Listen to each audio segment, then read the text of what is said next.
Senator Amy.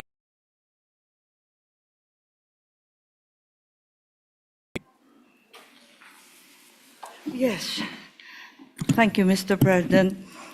Panginoon, minsan mo nang hinayaang bumaha sa daigdig. Lumikha ng arko ang iyong hinirang upang mailigtas ang magtataguyod ng iyong salita at kabutihan. Isinalba mo ang sangkatauhan upang magsimula muli. Binigyan mo ng pag-asa at pagkakataon ang tao. Hinugasan mo ang mundo at tinangay ang kasalanan nito. Ang bahang iyon ay pinagkaloob mo rin sa Pilipinas. Hindi para pasakitan ng Pilipino, kundi para tumambad ang katotohanan. Panginoon, gawin mo pong malaking bangka ang Senado. Arko ng bawat Pilipino. Isang bangkang may matibay na pundasyon at tiyak na direksyon. Katapatan sa bayan at mabilis na pagkilos sa katarungan. Hindi makakausad ang bansa kundi tatapusin ang mga pagdinig kahit may ayaw marinig. Ikulong na kasi ang mga dapat ikulong dahil ito lamang ang papawi sa galit ng taong bayan. Pagtibayin niyo po ang demokrasya at hayaang magsalita ang bawat mamayan, bawat senador. Dahil ang kapangyarihang bigay ninyo at ng bayan ay pantay-pantay at walang mas nakakataas. Bigyan niyo po ng pag-unawa ang aming samahan na kung mabilis matapos ang bangungot ng flood control ay mas mabilis namin masosolusyonan ang malalim ng problema ng bansa, ang pagkain at presyong di naabot kaya ng sinuman, kuryente, kawalan ng trabaho ng iba't ibang mamayan. At Panginoon, ang kahit anong bangka ay lulubog kung kami mismo ang bubutas nito. Naway pangalagaan namin ang isa't isa. Bilang isang buong institusyon, proteksyonan at hindi ipagkanulo, bigyan ng pagkakataon at huwag busalan. Magkakaiba man ang layag, ay iisa lamang ang direksyon ng pagsagwan na mapunta ang bayan sa inyong mapagpalang gabay. Hinihiling po namin ito alang-alang sa mga Pilipinong nag-alay ng buhay sa bawat kalamidad at sa sigalot na lumiliyab na muli sa Mindanao. Naway, maisapuso naming mga senador na para sa kanila ang bawat desisyon at aksyon na aming gagawin. Kaawaan sana tayo ng Panginoon. Amen. The Secretary will please call the roll. Roll call of members. The Honorable Senator Aquino, Senator Cayetano Alan, Senator Cayetano P, Senator De La Rosa, Senator Ejercito, Senator Escudero, Senator Estrada, Senator Gatchalian, Senator Go, Senator Ontiveros, Senator Lacson, Senator Lapid, Senator Legarda, Senator Marcoleta, Senator Marcos, Senator Padilla, Senator Pangilinan, Senator Tulfo Erwin, Senator Tulfo Rafi, Senator Villanueva, Senator Villar Camille, Senator Villar Mark, Senator Zubiri. The Senate President is present. With 21 senators present, the chair declares, it's 22. With 22 senators present, the chair declares the presence of a quorum. Thank you. Majority Leader.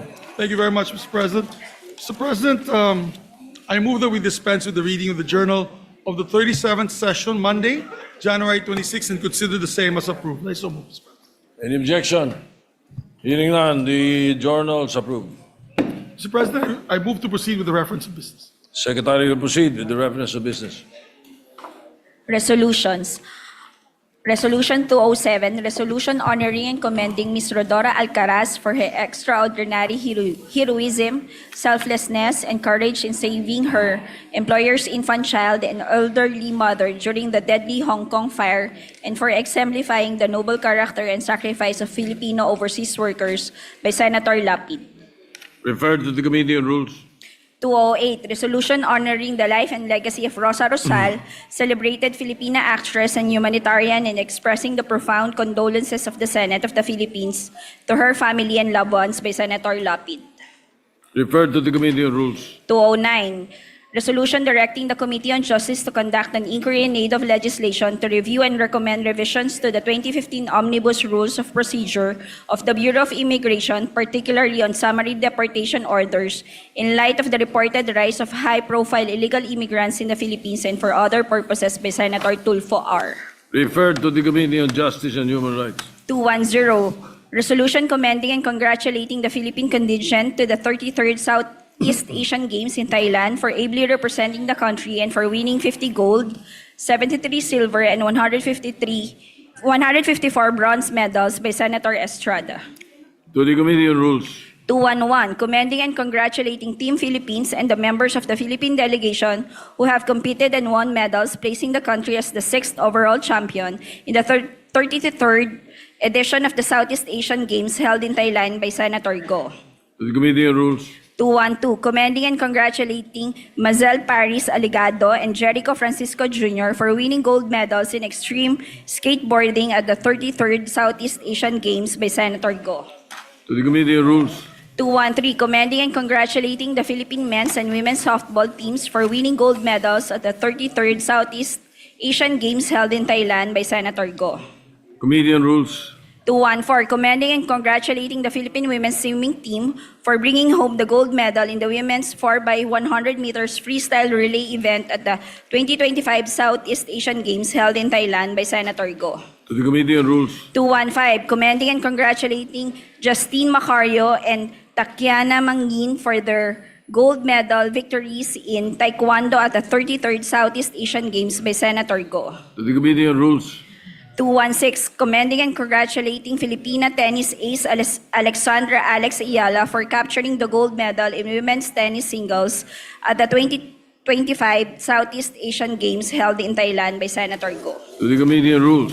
217, commending and congratulating the Philippine triathlon team for sweeping all 3 gold medals in the women's, men's, and mixed relay events at the 2025 Southeast Asian Games by Senator Go. To the Committee on Rules. 218, commending and congratulating the Elrin Ando for winning the gold medal in women's 63-kilogram weightlifting event at the 33rd Southeast Asian Games held in Thailand by Senator Go. To the Committee on Rules. 219, commending and congratulating Denver John Castillo for bringing home the gold medal in the men's under-19 windsurfing event at the 2025 Southeast Asian Games held in Thailand by Senator Go. To the Committee on Rules. 220, commending and congratulating Gabriel Thomas Dinet for capturing the gold medal in the men's wrestling event at the 2025 Southeast Asian Games held in Thailand by Senator Go. To the Committee on Rules. 221, commending and congratulating Agatha Wong and Jones in so far winning gold medals in Wushu at the 2025 Southeast Asian Games held in Thailand by Senator Go. To the Committee on Rules. 222, commending and congratulating the Philippines men's baseball team for winning the gold medal at the 33rd Southeast Asian Games in Thailand by Senator Go. To the Committee on Rules. 223, commending and congratulating the Philippine men's and women's Gilas basketball team for winning the gold medals at the 33rd Southeast Asian Games in Thailand by Senator Go. To the Committee on Rules. 224, commending and congratulating the Philippine women's beach volleyball team, Alas Pilipinas, for winning the country's first ever gold medal in women's beach volleyball at the Southeast Asian Games held in Thailand by Senator Go. To the Committee on Rules.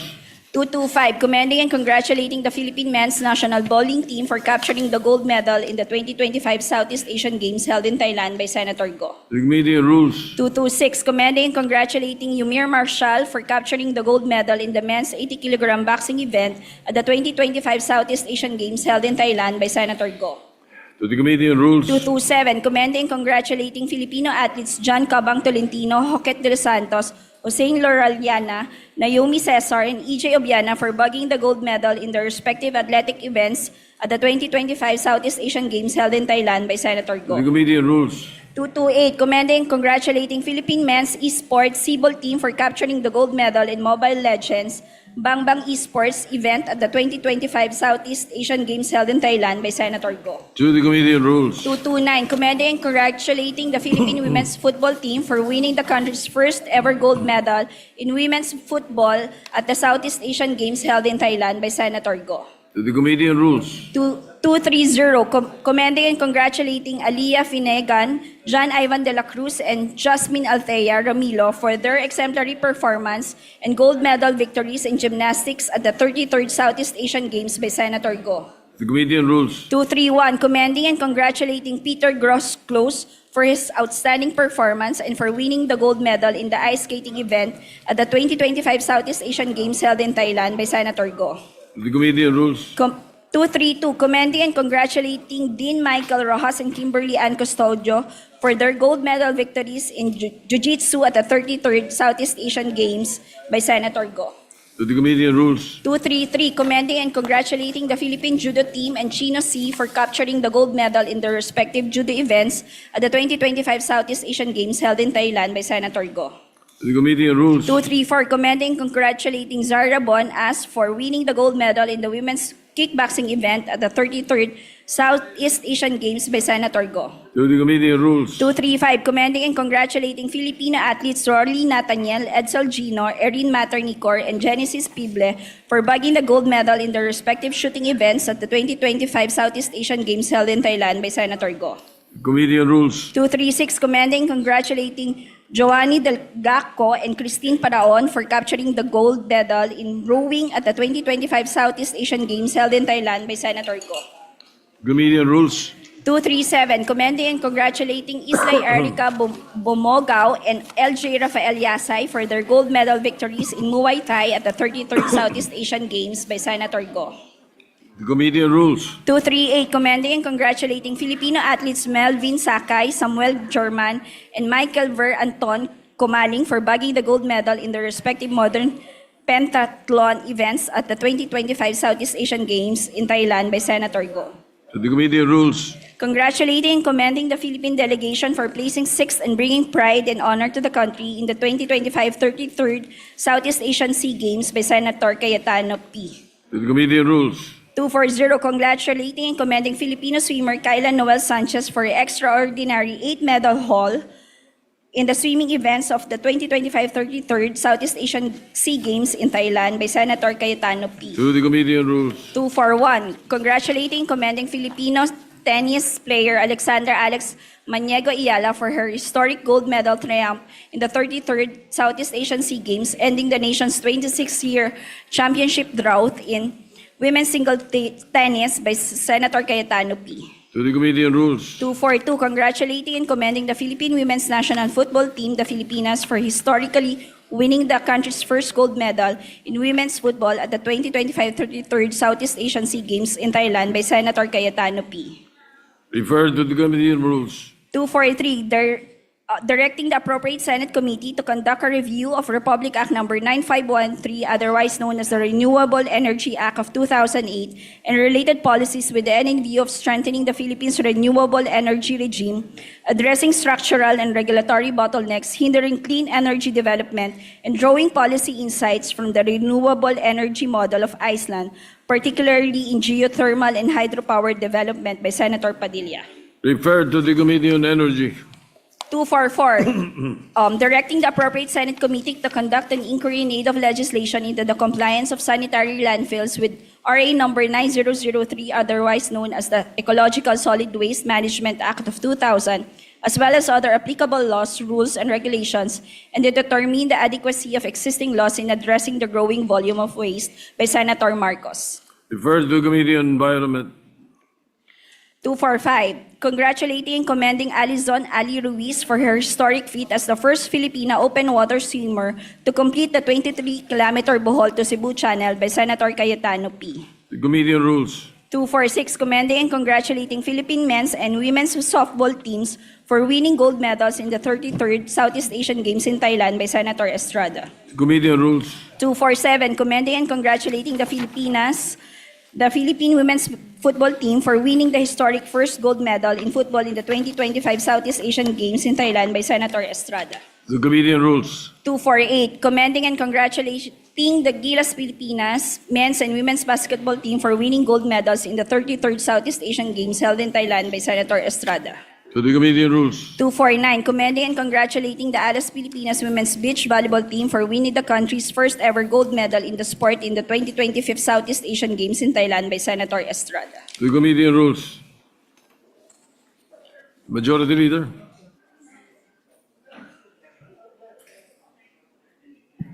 Thank you, Mr. President. Mr. President, before we move towards our agenda, we'd just like to greet visitors here in the Senate with us today. We have Mayor Glenda Aguilar of Caramoran, Catanduanes. We have, of course, the education officials are here. Secretary Sani Angara, Yusek Fatima Panuntongan, Yusek Willie Cabral, OIC Yusek Carmela Oracion, OIC Yusek Edson Byron C., and Executive Director Jenny Hoxon. I believe they're here to present to us the EDCOM final report. All right, We also Yes, go ahead, proceed. Yes, thank you, Mr. President. We also have a guest of Senator Pangilinan and Senator Bamakino, League of Organic Agriculture Municipalities headed by Mayor Roel Molina and Councilor Lorenzo Sumuyong, and former Congressman Lawrence Waknang from Kalinga. And we also have with us from Bao Camarines Sur, Vice Mayor Jonathan Cugahon, and Board Member Nadia Ong, First District of Northern Samar, guest of Senator Win Gatchalian. May we recognize them, Mr. President? Congratulations and welcome them to the Senate. Thank you. We welcome all our guests to the Senate and the former Chairman of Finance, Secretary Sani Angara, and earlier the former Senate President, Coco Pimentel, was with us. So we welcome all of them back to the Senate this afternoon. Thank you, Majority Leader. Thank you very much, Mr. President. Mr. President, maybe we can ask for a minute suspension so that I think they're greeting the former colleague. Just a 1 minute. Session suspended.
I move for the additional Sorry to be reference there. of business, Mr. President. Yes, Thank the you. additional reference of business, Secretary will proceed. Bills on first reading. Senate Bill number 1667, an act amending Republic Act number 3591 as amended and other related laws to enhance the liquidation framework for banks and banking institutions and to strengthen the independence, authority, and financial capability of the Philippine Deposit Insurance Corporation and for other purposes by Senator Soto III. Approved. I mean, referred to the Committees on Banks, Government Corporations, and Ways and Means. 1668, an act mandating the use of health rating system on the labels of packaged food products by Senator Tulfo R. Referred to Committees on Health and Trade. 1669, an act defining and prohibiting overcapacity or overloading in public transportation, prescribing stiffer penalties therefore and for other purposes by Senator Tulfo R. Referred to the Committee on Public Services. 1670, an act prohibiting the publication and proliferation of false information or fake news, establishing measures for fact-checking and platform accountability, and prescribing penalties therefore by Senator Tulfo R. Referred to the Committee on Public Information. 1671, an act mandating and institutionalizing rollover data allocation schemes and providing for penalties by Senator Tulfo R. Referred to the Committee on Public Services. Resolutions. Resolution 250, directing the appropriate Senate committee to conduct an inquiry in aid of legislation on the illicit trade of tobacco products as well as the alleged involvement of government security forces in such illegal activities by Senator Gatchalian. To the Committees on Ways and Means and Public Order. 251, directing the Senate Committee on Public Services to conduct an inquiry in aid of legislation on the rising... Before you proceed, yes, Senator Pangilinan, what is your pleasure? Yes, may we likewise request that the 250. earlier resolution on smuggling, tobacco smuggling, be Tobacco referred smuggling. secondarily? May we recall the The Senate bill, was- Senate bill or Senate resolution? Senate Resolution 250. 250. It's referred to the Ways and Means and Public Order. You want it referred to? Likewise to the Committee on Agriculture. Tobacco actually is an agriculture product, but of course the The Ways and Means. final packaged Yes, processed product are cigarettes. Well, yes, we will allow that because the third, it becomes a third, but it's the Committee on Ways and Means, so it is allowed by the rules. Yes, As thank long you. as it's either the Ways and Means or Finance, then we can accept a referral to more than two Yes. committees. We've done it before. Yeah, we've done it, yes. All right. Additional. Thank you, Mr. President. We may proceed, and that is referred to the Committee on Agriculture as well. 251, resolution directing the Senate Committee on Public Services to conduct an inquiry in aid of legislation on the rising incidence of pedestrian-related road accidents and the effectiveness of existing pedestrian infrastructure, traffic management, and safety measures to ensure the protection of commuting public by Senator Tulfo R. To the Committees on Public Services and Public Works. 252, resolution directing the Committee on Basic Education to conduct an inquiry in aid of legislation into the private-public partnership as a key strategy to address classroom congestion in the country by Senator Aquino. Referred to the Committee on Basic Education. 253, directing the Committee on Science and Technology to conduct an inquiry in aid of legislation into the challenges brought on by rapid technological advancements in the information technology business process management industry by Senator Aquino. To the Committees on Science and Technology and Labor. 254, directing the Senate Committee on Urban Planning, Housing, and Resettlement to conduct an inquiry in aid of legislation into the continuing housing insecurity and threats of displacement faced by urban poor communities and the implementation of government housing and resettlement policies by Senator Aquino. Referred to the Committee on Urban Planning, Housing, and Resettlement. 255, congratulating and commending the Philippine team and their coaching staff for their exceptional performance at the 33rd Southeast Asian Games, winning 50 gold medals, 73 silver medals, and 154 bronze medals by Senator Villanueva. To the Committee on Rules. 256, resolution expressing the sense of the Senate in condemning recent public statements issued by the Embassy of the of the People's Republic of China concerning Philippine officials and institutions, and affirming the right of the Republic of the Philippines to assert its sovereign rights in accordance with international law, introduced by Senators Pangilinan, Soto III, Lacson, Zubiri, Tulfo E., Hontiveros, Tulfo R., Gatchalian, Legarda, Ejercito, Aquino, Estrada, Lapid, Villar C., and Villar M.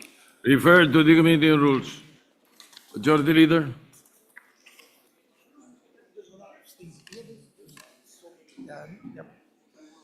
Thank you, Mr. President. Mr. President, I move that we consider PS Resolution number 256. This is the resolution authored by Senator Pangilinan and several other colleagues. I'd like to ask, I so move, Mr. President, and then we can recognize. Any objection? Hearing none, the consideration of Senate Resolution 256 is in order. May I recognize the Minority Floor Leader, Mr. President. Minority Leader is recognized. Thank you, Mr. President. Magandang hapon po. Sir President, napaka-importante nung resolution na to, hindi lang dahil sa issue sa West Philippine Sea, but also because of many other issues, our economic ties, people-to-people ties, our OFWs in Hong Kong, in mainland China, in Macau. That's why the minority, through myself, wrote a letter to the majority leader and yourself for your consideration po, na rather than adopting the resolution, we call a committee hearing. I think napakalalim po ng issue na to, and it will be good for us and the public na malaman talaga natin kung anong talagang sinabi ni Commodore Tariela at ano yung palitan ng kuro-kuro. Having said that, while it's under consideration, I'd like to thank you and the majority leader for allowing na mag-sponsorship muna today. And it was a tradition in the 19th Congress that it's not a rule, it's a tradition na after the sponsorship, you give everyone a day or two before we go to interpellation and adoption. But in that day or two, if the majority would see it fit to call a hearing rather than going straight to interpellation, that would be in my view, best. But again, Mr. President, we rule by what is the pleasure of the majority. So we will submit sa wisdom of the majority. But may I put that on record na baka maganda na magkaroon tayo ng hearing about this issue. Thank you, Mr. President. We will, of course, seriously consider the recommendation of the Minority Leader. Thank you very much, Mr. President. Mr. Well, President, just for the record, we have indeed made it a practice that when a bill is sponsored, we give it time for interpellations, a day or two thereafter. In the case of resolutions, usually we pass it the same day or after sponsorship. But in case of controversial resolutions or bills, we do give it some time. Yes. So I think the request is reasonable, quite in order. Yeah, Thank you, so Mr. President. Majority Leader. therefore, I move for the previous motion and ask the Secretary to read the title of the measure. But After na siguro, yeah. maybe we can ask. Yes, but we need to ask the It's Secretary already to on the read the floor. title of the It's measure. already considered. We ask the Secretary to read the title of the measure and ask the sponsor to Yes, so we can recognize the deliver his sponsor, sponsorship Senator speech. Pangilinan, after he reads the title of the measure. Yes, the Because I did not Secretary read is the title of the recognized. measure earlier, Mr. President. My apologies. Resolution expressing the sense of the Senate in condemning recent public statements issued by the Embassy of the People's Republic of China concerning Philippine officials and institutions, and affirming the right of the Republic of the Philippines to assert its sovereign rights in accordance with international law. Right, Senator Francis Pangilinan is recognized. Thank you, Mr. President. Thank you, Majority Leader. Thank you, dear colleagues. Before we begin our sponsorship, we would like to thank the good Minority Leader for his earlier manifestation. And we too share in the earlier manifestation of the Senate President that given the controversies behind this resolution, we have no objection as to allowing our colleagues time to interpolate or perhaps even bring the matter to a Senate hearing after we have sponsored it and before adopting it, Mr. President. Mr. President, dear colleagues, it is my honor to sponsor and principally author proposed Senate Resolution number 256, together with Senate President Tito Soto, Vicente Soto III, Senate Pro Tempore Ping Lacson, Majority Leader Mig Zubiri, Senators Erwin and Rafi Tulfo, Risa Ontiveros, Win Gatchalian, Lauren Legarda, JV Ejercito, Bam Aquino, Jinggoy Estrada, Lito Lapid, Camille, and Mark Villar.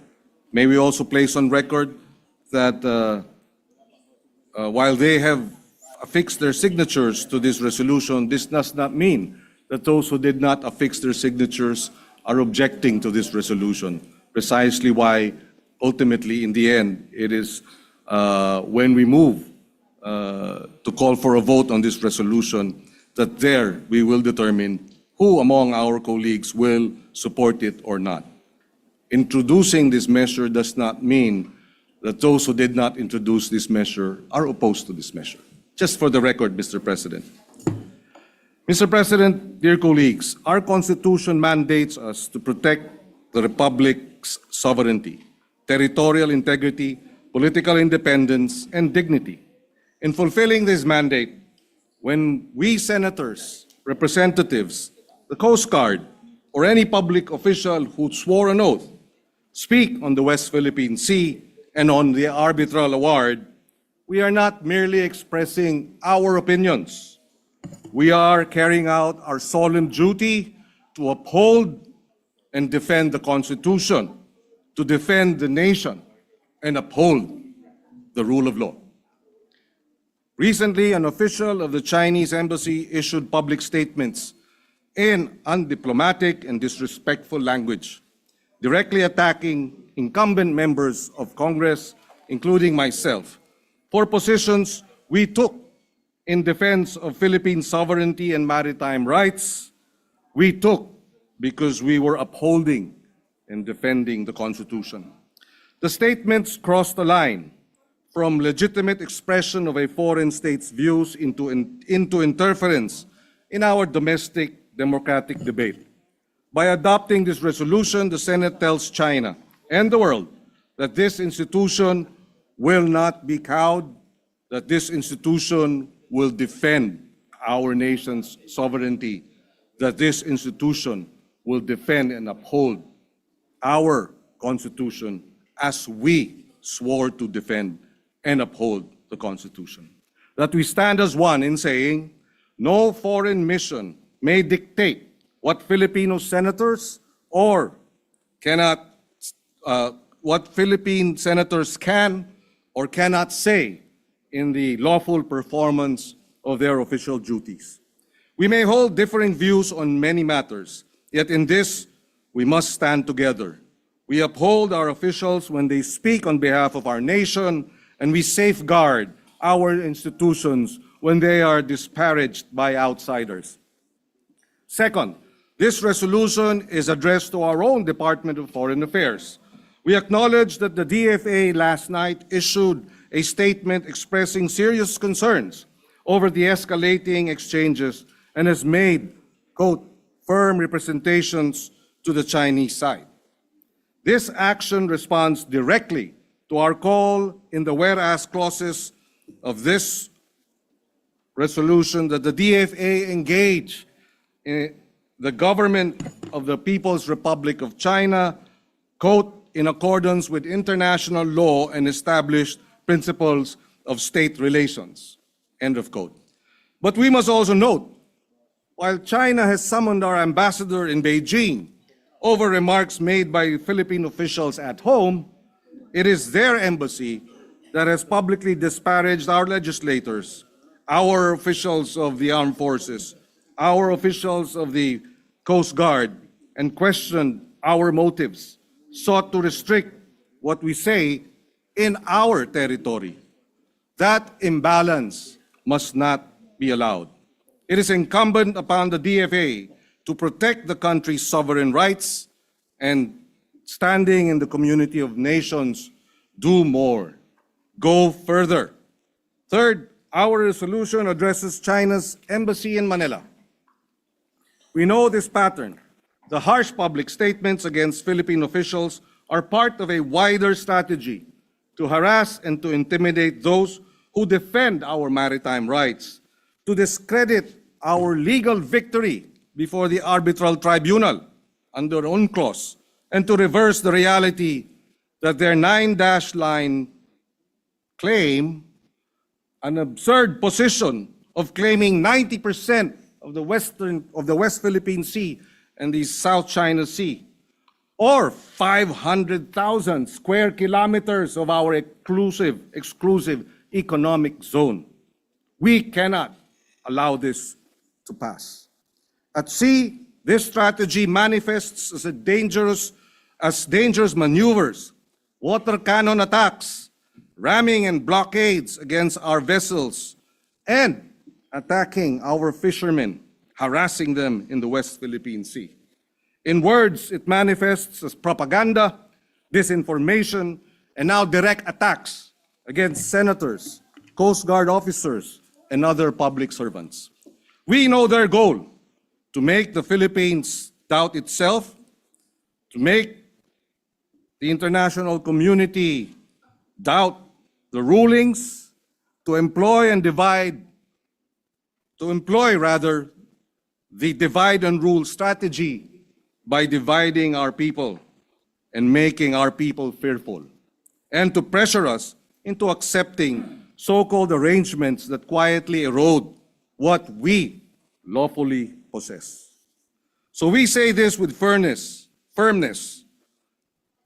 but without hatred. This is not the job of a diplomatic mission. The role of a diplomatic mission is, above all, to practice diplomacy, to assist nations in overcoming disputes, to clarify and to bridge differences. It is not to provoke, not to disparage, and certainly not to insult and threaten those who speak for their country. Despite everything, it is with optimism that we expect that the Embassy of China to return to that proper role.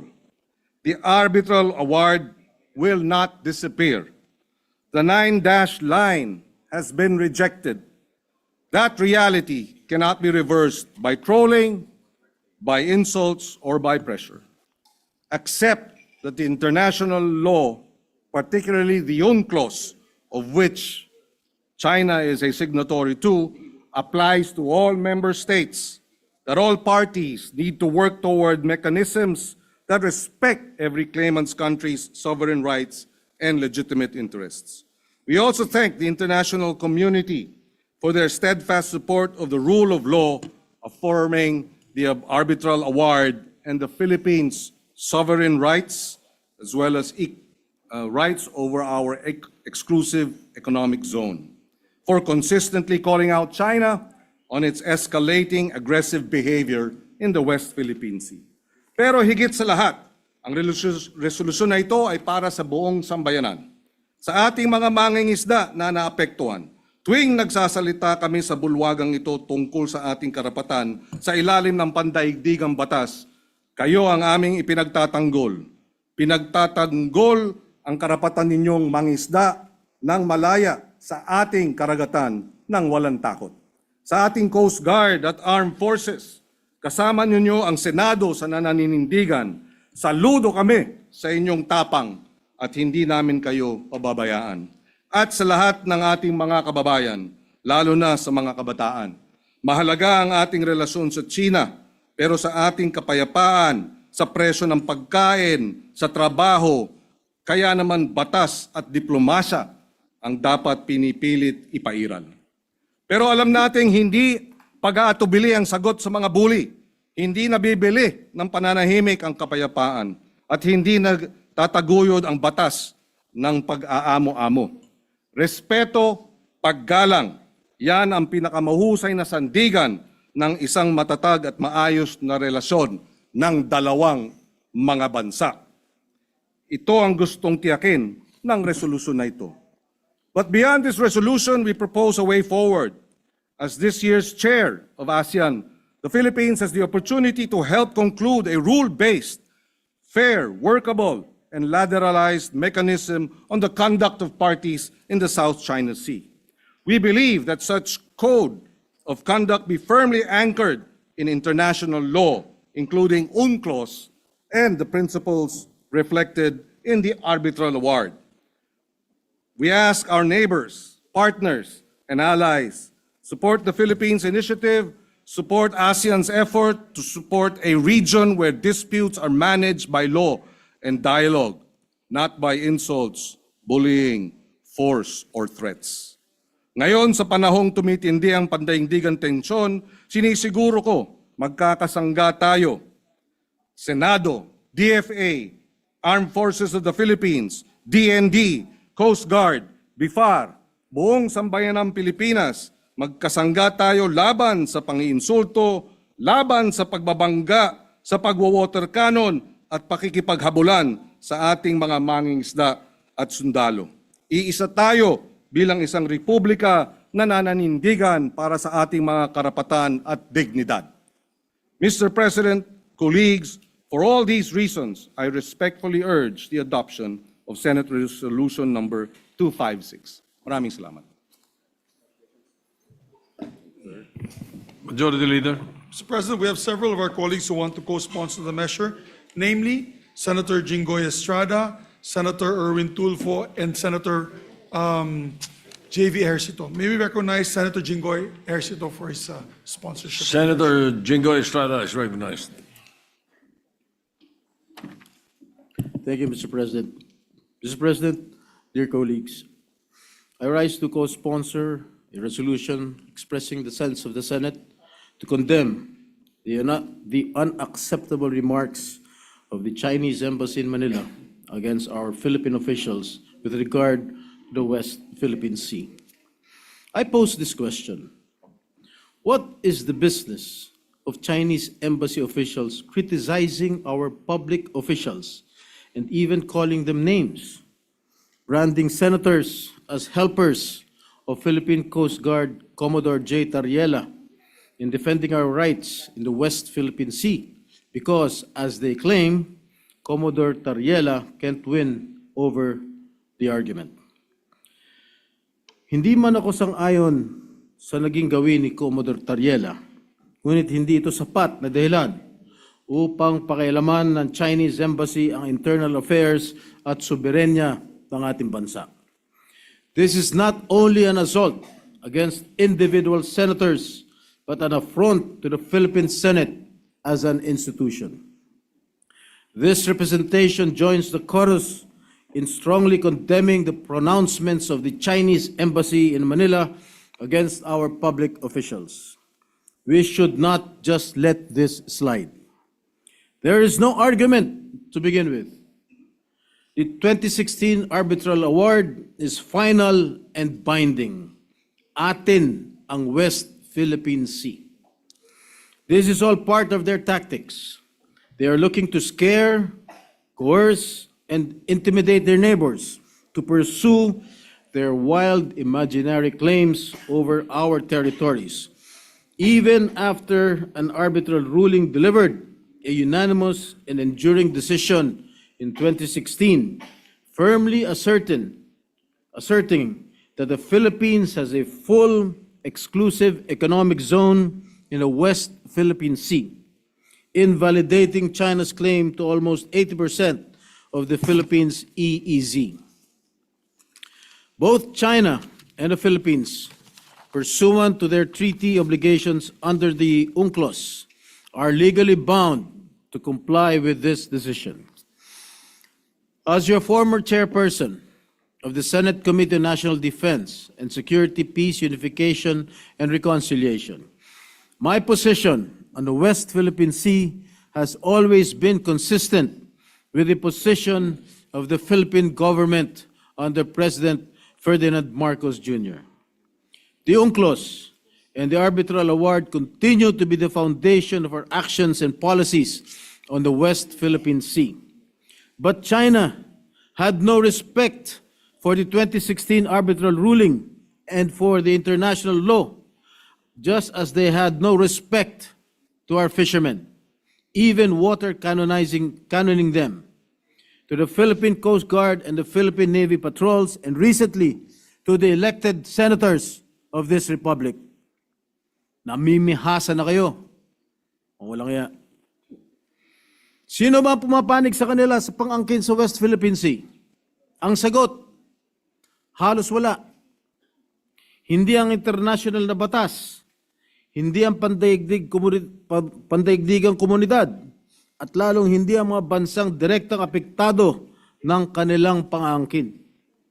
Ang tinatawag nilang historical rights ay hindi kinikilala ng modernong batas pandagat at ang pagdidikta sa pamamagitan ng lakas o puwersa ay hindi nagiging katotohanan kahit idaan pa sa pananakot at mapanganib na maniobra.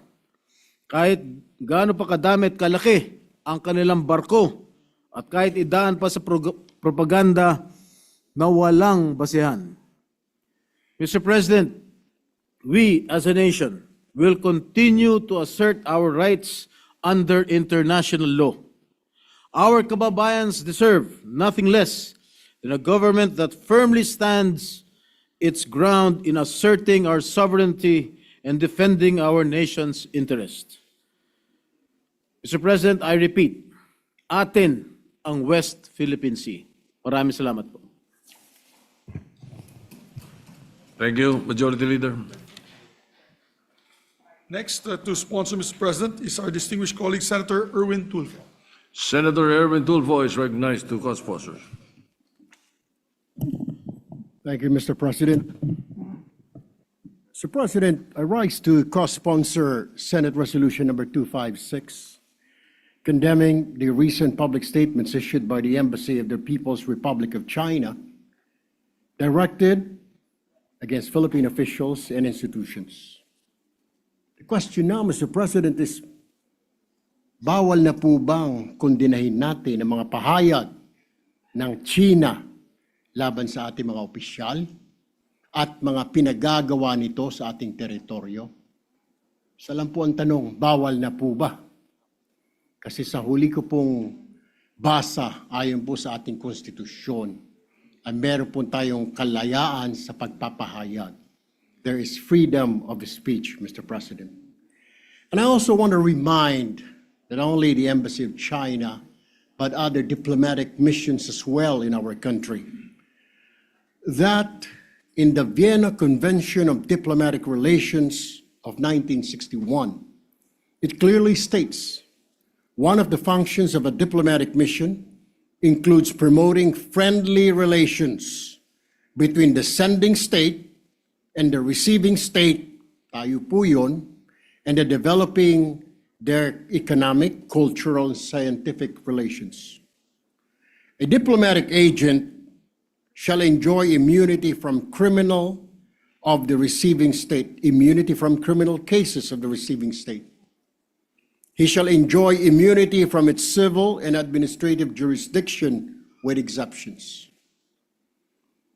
Without prejudice, though, to their privileges and immunity, it is the duty of all persons enjoying such privileges and immunities to respect laws and regulations of the receiving state. They also have a duty not to interfere in the internal affairs of the state. Paalala ko po, and I would like to remind all our diplomatic missions to please review the Vienna Convention on Diplomatic Relations of 1961. Mr. President, malinaw din po sa Section 7, Article 2 of the 1987 Constitution that in our relations with other states, the paramount consideration shall always be national sovereignty, territorial integrity, national interests, and the right to self-determination. For years, the Philippines has acted with restraint and good faith.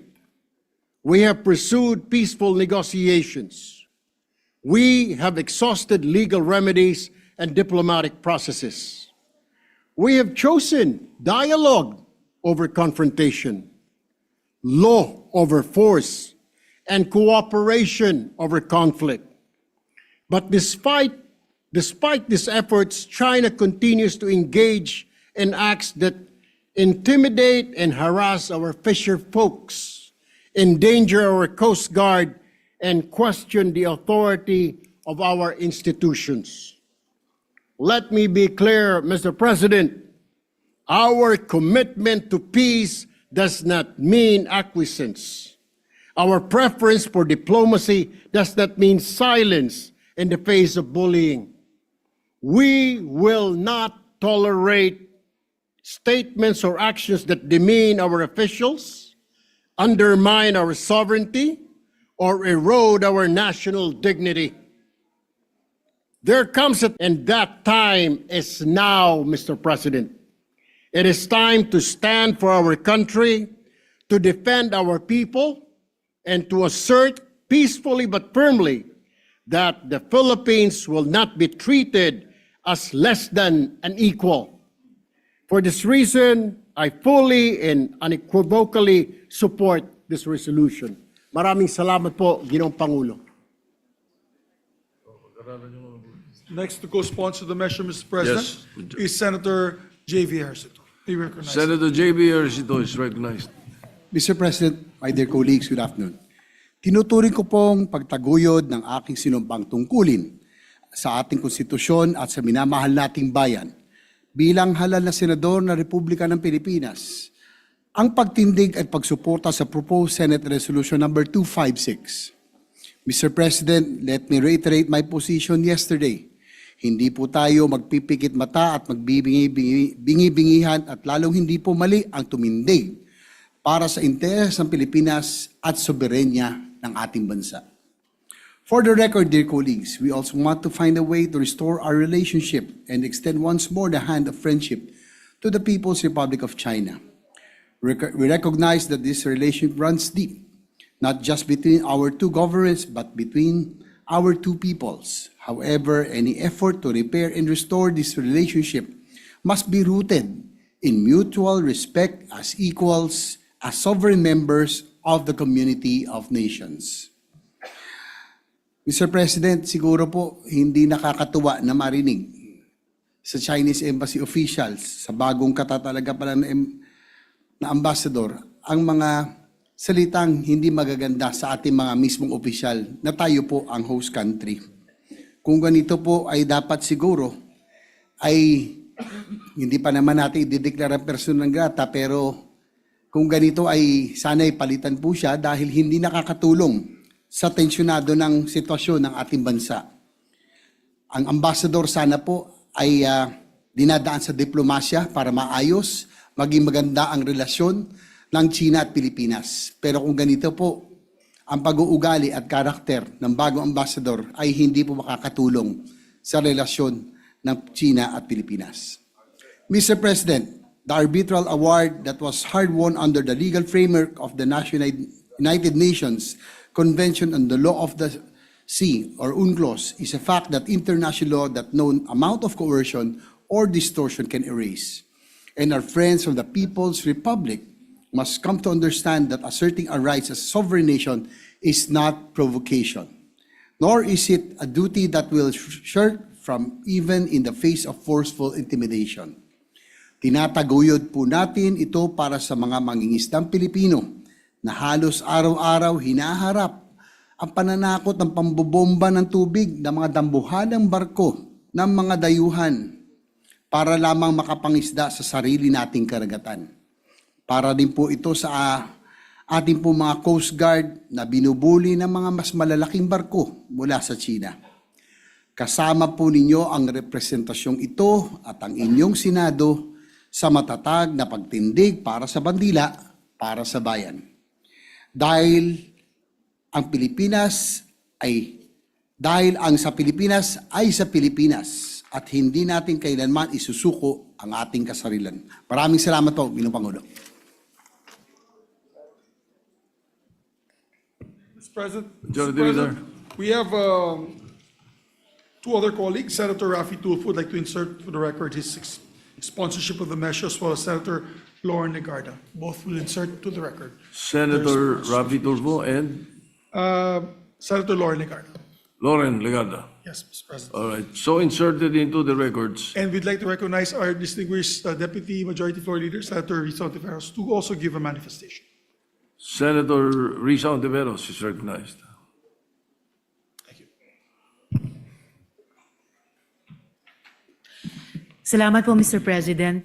By way of a very brief co-sponsorship and more of a manifestation, gusto ko lang pong i-bring sa atensyon ng lahat ng mga kasama dito sa Senado na nung oras na 3:22 p.m. ngayong hapon, 22 minutes lamang mula nung binuksan natin ang ating sesyon at posibleng bago pa ispinonsor ng Ginoo mula sa Pampanga, Senator Kiko, ang ating Sense of the Senate na resolution, may post na naman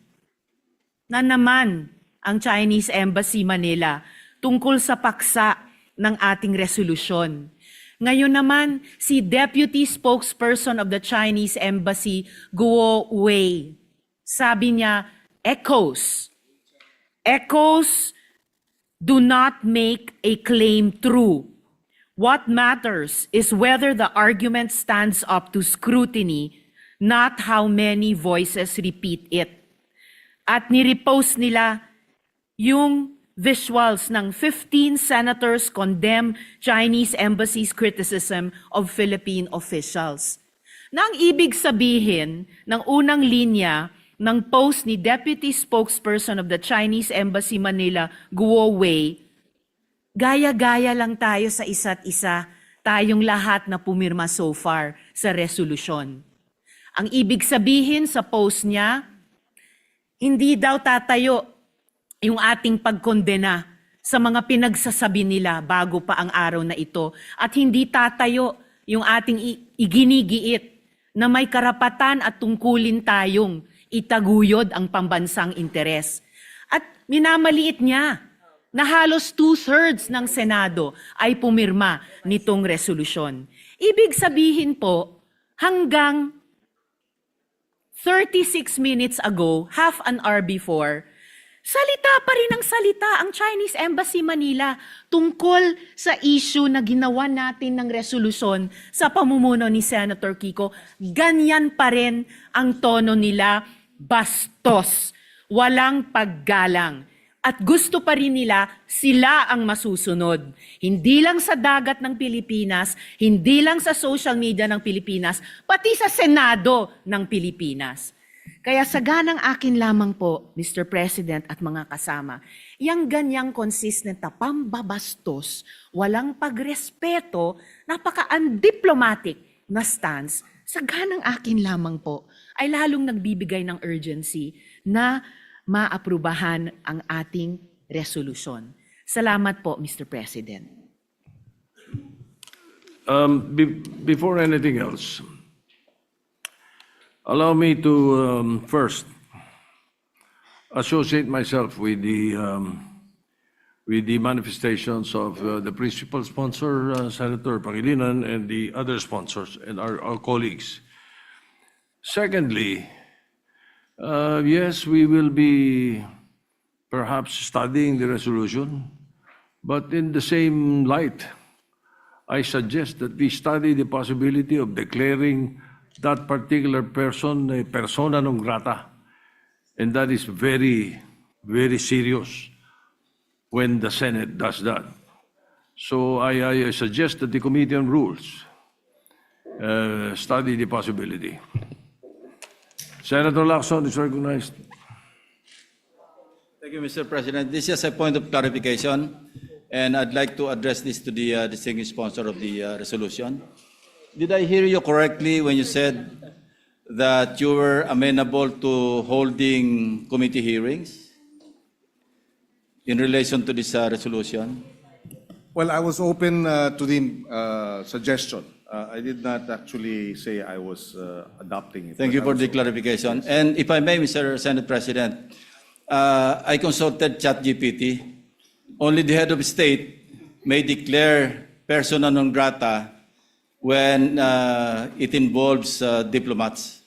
So we can only recommend, if we want to recommend. So persona non grata sa Senate.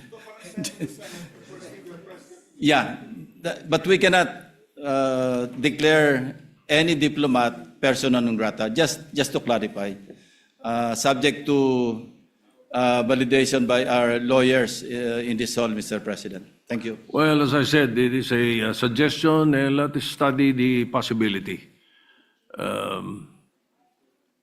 Majority Leader? Thank you, Mr. President. Mr. President, before we suspend consideration of the matter, I just also want to put my opinion on the matter. I fully support the resolution of Senator Kiko and the 14 others who signed this resolution. Gusto lang namin malaman ng Coast Guard at ating Philippine Navy na hindi sila nag-iisa, na marami sa gobyernong tumutulong at sumusuporta sa kanila. At sa tingin ko, buong bansa, kung magpa-survey po tayo, 90%, Mr. President, maybe 90+% of the Filipinos support our Coast Guard in protecting our islands that have been declared internationally, not just by us, but internationally as our territory, Mr. President, our exclusive economic zone. So when I was Senate President, I echo the same voice as my colleagues here today. I just want to add that voice, that very loud voice, condemning all these acts being done to our Coast Guard and our Navy in the West Philippine Sea. And the fishermen, lalong-lalo na po, hirap na hirap ang ating mangingisda dito sa pangyayaring ito. So we support the resolution, we support our colleagues, we support our men and women in the field, in the oceans, defending our national sovereignty, Mr. President. So maraming salamat sa sponsors, Senator Kiko and all those who co-sponsored. But to give our other colleagues a chance to read and study the resolution, let's limit it possibly, Mr. President, with the permission of the body, on discussions on the floor. Let's just do debates and interpellations. No need to bring it up to a committee hearing and then we'll have an extended firefight in the committees, the committee level. I think the debate can actually be done on the floor. Let us discuss the positions on the floor, Mr. President. And then let us debate amongst ourselves what is the best course forward for our people and for our sovereignty, Mr. President. And therefore, to all our colleagues, maybe some time to study the measure, I move that we suspend temporarily the consideration of PS Resolution 256 that we can take up on another day, maybe tomorrow, and start the debate, Mr. President. And let's act on it the soonest para pakita natin po sa taong bayan ng Senado ay nagkakaisa para sa soberanya ng ating bansa. Yes, I think 24 hours is good enough for us to study the measure. Senator Pangilinan is Yes, just a very brief manifestation. Mr. President, if after studying the proposal of the Senate President and that the Senate Majority Leader deems it necessary to file a Senate resolution expressing the sense of the Senate that the President should declare the deputy spokesperson as persona non grata, we will support the measure, Mr. President. Thank you. Thank you, Senator Pangilinan. Majority Leader, yes, the motion is to suspend Yes, consideration. Mr. President. All right, any objection? Hearing none. Consideration is suspended. Thank you, Mr. President. Mr. President, from the topic of sovereignty, now let us discuss the very important topic of education.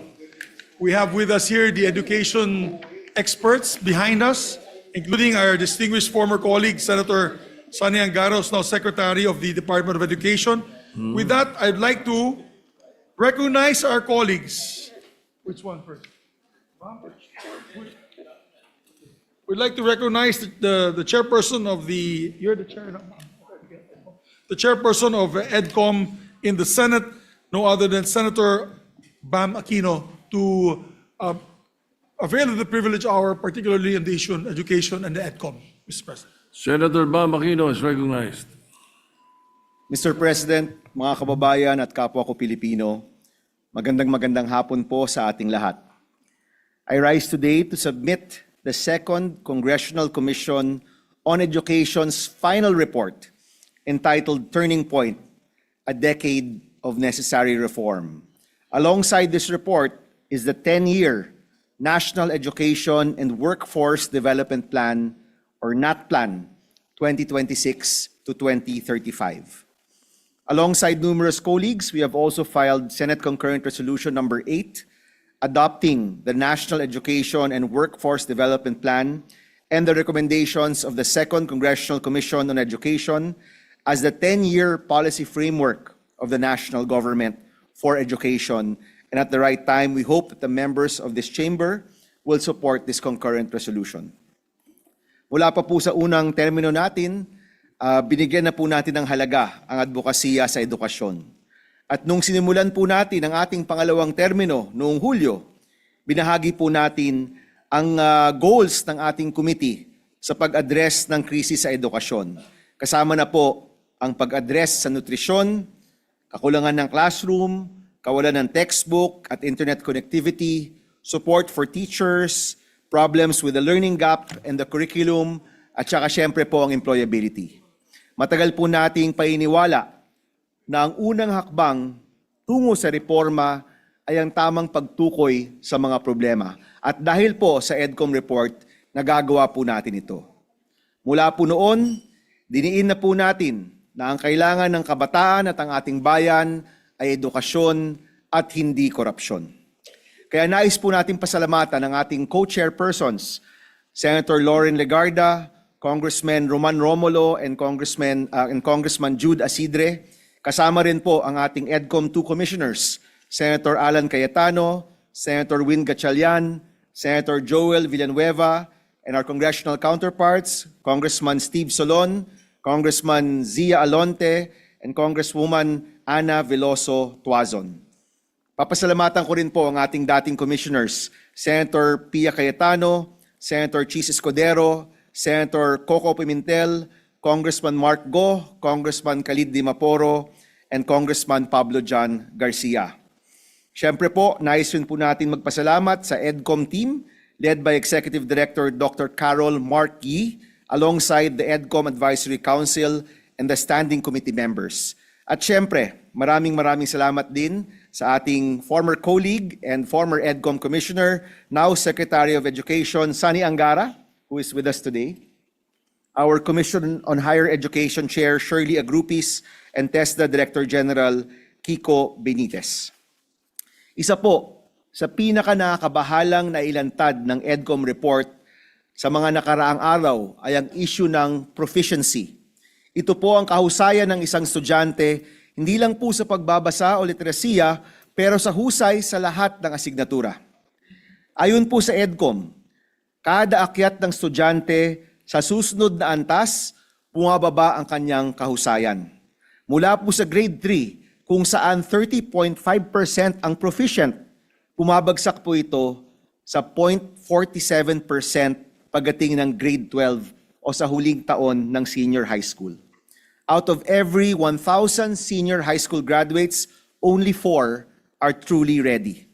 Nung una ko po itong nabasa, sa totoo lang po, parang nanlamig po tayo. Hindi po ako makapaniwala. Pero sa totoo lang po, ang datos ay datos at ito ang datos ng ating report. At dun po, nakikita natin kung gaano kalala at gaano kalalim ang krisis sa ating edukasyon.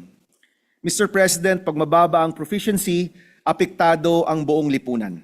Kung hindi marunong makaintindi ng matematika at agham, hindi marunong magbasa at magsulat, hindi rin po sila makakapasok at gagraduate ng high school o ng kolehiyo o makapagtatrabaho ng maayos. Kung magtutuloy po at hindi ho natin aagapan ang krisis sa edukasyon, milyong-milyong pangarap ang mawawala at masasayang. Sa ating pong konsultasyon, narinig po natin ang mga kwento ng mga guro. Para sa isa kong estudyante, sabi po ng isang guro, ang kawalan ng kakayahang magbasa ay kawalan ng kanyang boses. Sabi naman po ng isa pang guro na nakausap natin, ang low proficiency nakita niya sa isang bata na kahit sariling kaarawan at edad, hindi po makilala. Ang alam lang ang tunog ng mga letrang bubuo ng kanyang pangalan, yun lang po ang tanging niyang naiintindihan. Ayon po sa EDCOM at sa ating konsultasyon, ang low proficiency rates ay tumutukoy sa malalim na issue sa sistema ng ating edukasyon. These low proficiency rates are indicative of the overall magnitude of our crisis in education. Oo, nagkapandemya, pero aminin na po natin na itong kalagayan ng ating edukasyon ay dahil rin po sa pagpapabaya. Hindi lang po ng isa o dalawang tao, kundi nating lahat. Sa pagpapabaya at maling prioridad na nagdulot po nito. We must face this head-on. Oras na po para baguhin ang sistema na hindi gumagana at simulan ang mga solusyon sa mga isyong sumasalot sa ating edukasyon. Huwag po nating sayangin ang oportunidad na ito. Siguraduhin natin na mahusay at mabisa ang implementasyon ng pinakamalaking education budget sa ating kasaysayan at ng mga reformang pinagalaban po natin para tuloy-tuloy ang reforma at pondo, hindi lang po para next year, but for the next 10 years. Mahalaga po na tutukan natin ang implementation ng 10-year NAT plan na nagsisilbing gabay and whole of nation, whole of government approach para solusyonan ang krisis sa edukasyon. Yung NAT plan po isang roadmap at nasa atin po para tahakin ito. Nasa ehekutibo, nasa legislatura, nasa mamamayan, guro, estudyante at mga magulang. Nasa atin po para sundan ang roadmap, bigyan ng tamang pondo at importansya at siguraduhin ang implementation po nito. Sa tulong ng NAT plan bilang gabay, tutugunan po natin ang mga pangailangan ng mag-aaral sa bawat antas ng kanilang pag-aaral. Sa early childhood or kinder to grade 3, sapat na nutrisyon para tugunan ang malnutrition at stunting. Sa elementary, junior high school, maayos na learning environment, address the classroom gap, provide free internet, textbooks at syempre tugunan ang low proficiency rates. Sa senior high school students, TechVoc students sa ilalim ng TVET at mga gagraduate ng college, suporta sa school to employment program. Sa higher education, tamang implementasyon ng libreng kolehiyo para magkaroon ng siguradong trabaho. Ilan lang po yan sa mga priority na makikita sa NAT plan at napakahaba po sa totoo lang ng listahan. Pero naniniwala po ako na may pag-asa pa rin. Kahit ganito po ang nakikita nating datos, meron naman pong pag-asang nakikita din. Unang-una, nakamit po natin ang pinakamalaking budget para sa edukasyon sa kasaysayan ng ating bansa. Of course, headed by our Chairman of Finance, Senator Gatchalian. 1.34 trillion pesos para sa edukasyon, para sa classrooms, nutrition, textbook, libreng kolehiyo, at subsidiya at allowance ng mga estudyante. Malaking panalo po ito para sa estudyanteng Pilipino.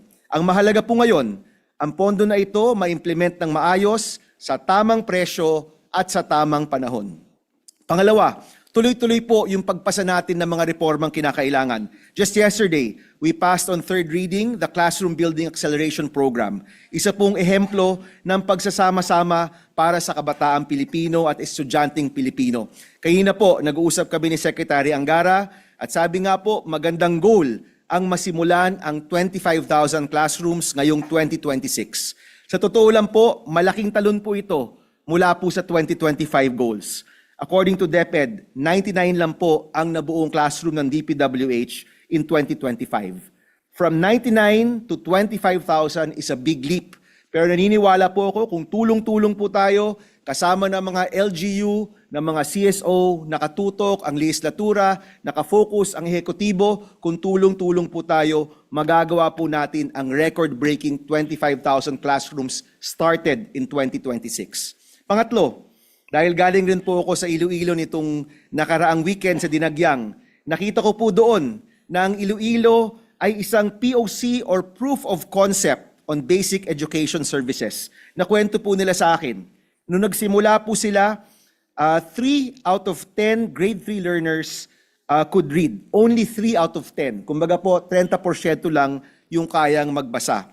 Pero sa partnership po ng DepEd, ng EDCOM, ng Iloilo LGU at ng Sinergia Foundation, nataas po nila ang literacy rates mula 30% to 90%. Isa pong proof of concept na kaya po nating matawid ang napakababang numero pagdating sa proficiency. Nagawa po nila ito sa tamang paggamit ng pondo, kasama po ang empowerment and accountability ng mga LGU at mga komunidad. Nung hinarap na daw po ang datos sa mga mayor at mga barangay captain, nung nakita nila ilang estudyante ang hindi marunong magbasa, ilang estudyante yung laging behind, yung mga mayor, governor, barangay captain, kasama ng mga magulang, ng guro at mga estudyante, nagtulungan para itong 30% learning rate po nila naging 90% literacy rate. Nakikita po natin na mga ehemplo gaya po nito na meron pong mga pag-asa, meron pong magandang kwento, meron pong totoong solusyon ay pwede pong maikalat sa buong Pilipinas, hindi lamang sa isang lugar o isang probinsya lamang. Ito pong mga nakikita po natin, yung tamang pagpondo, patuloy na pagpasa ng mga reforma, and proof of concepts in different provinces and regions in our country, ito po yung nagbibigay sa atin ng pag-asa na kahit hindi ho maganda itong nasa report, nakikita ho natin na may pag-asa po tayo pagdating sa pag-address ng krisis sa edukasyon sa ating bansa. Lahat po tayo, mula presidente, mga mambabatas, mga LGU officials, hanggang barangay captain, kailangan po talaga magsama-sama at magtrabaho para bumuo ng panibagong solusyon sa mga matagal ng problema sa sistema ng ating edukasyon. Meron na po tayong historic funding. Ngayon naman po ang kailangan natin, historic solutions to our historic problems. At inaasahan ko po, sa bagong yugto, dito po sa 10-year plan na hinahain po namin dito po sa Kamara, uhugutin po natin ang tapang para magawa ang kailangan para sa kabataang Pilipino. Maraming salamat, Mr. President, and we thank our colleagues for their continued support for all of the reforms when it comes to education in the Philippines. Maraming salamat po. Thank you, Senator Mamakino, for that EDCOM report. Majority lead, yes, Senator Erwin Tulfo is recognized.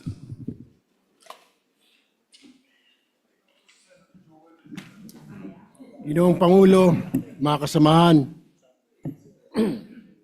bilang katuwang sa paghubog po ng kinabukasan ng ating bansa, ako po ay kaisa sa misyon ng EDCOM II. Ito ay hindi lamang isang komisyon. Nagsilbi rin silang ilaw sa madilim na krisis ng ating sistema ng edukasyon.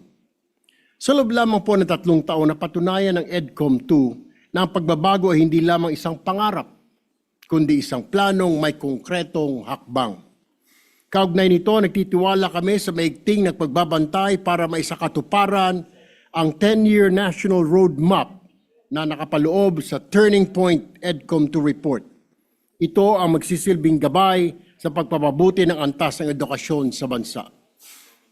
Tayo ay patuloy na umaasa sa mahusay na pamumuno ni Dr. Carol Marquis ng ating DepEd Secretary Sani Angara at sa suporta ng ating mga chairperson, Senator Bam Aquino, Senadora Loren Legarda at sa mga commissioners, Senator Win Gatchalian, Senator Joel Villanueva, gayon din sa patuloy na pagkakaisa ng lahat ng institusyon, mga guro, mga magulang, upang makapaghatid po ng kalidad na edukasyon sa ating mga mag-aaral.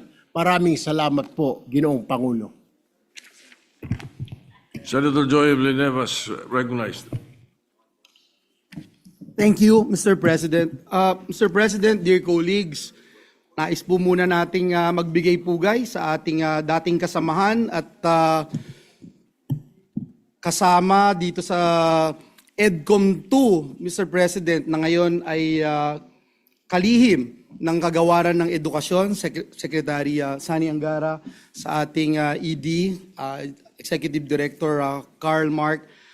Mr. President, ang unang Congressional Commission po on Education was convened 34 years ago in 1991. And this is in response to the deteriorating quality of Philippine education and chronic underinvestment in the sector.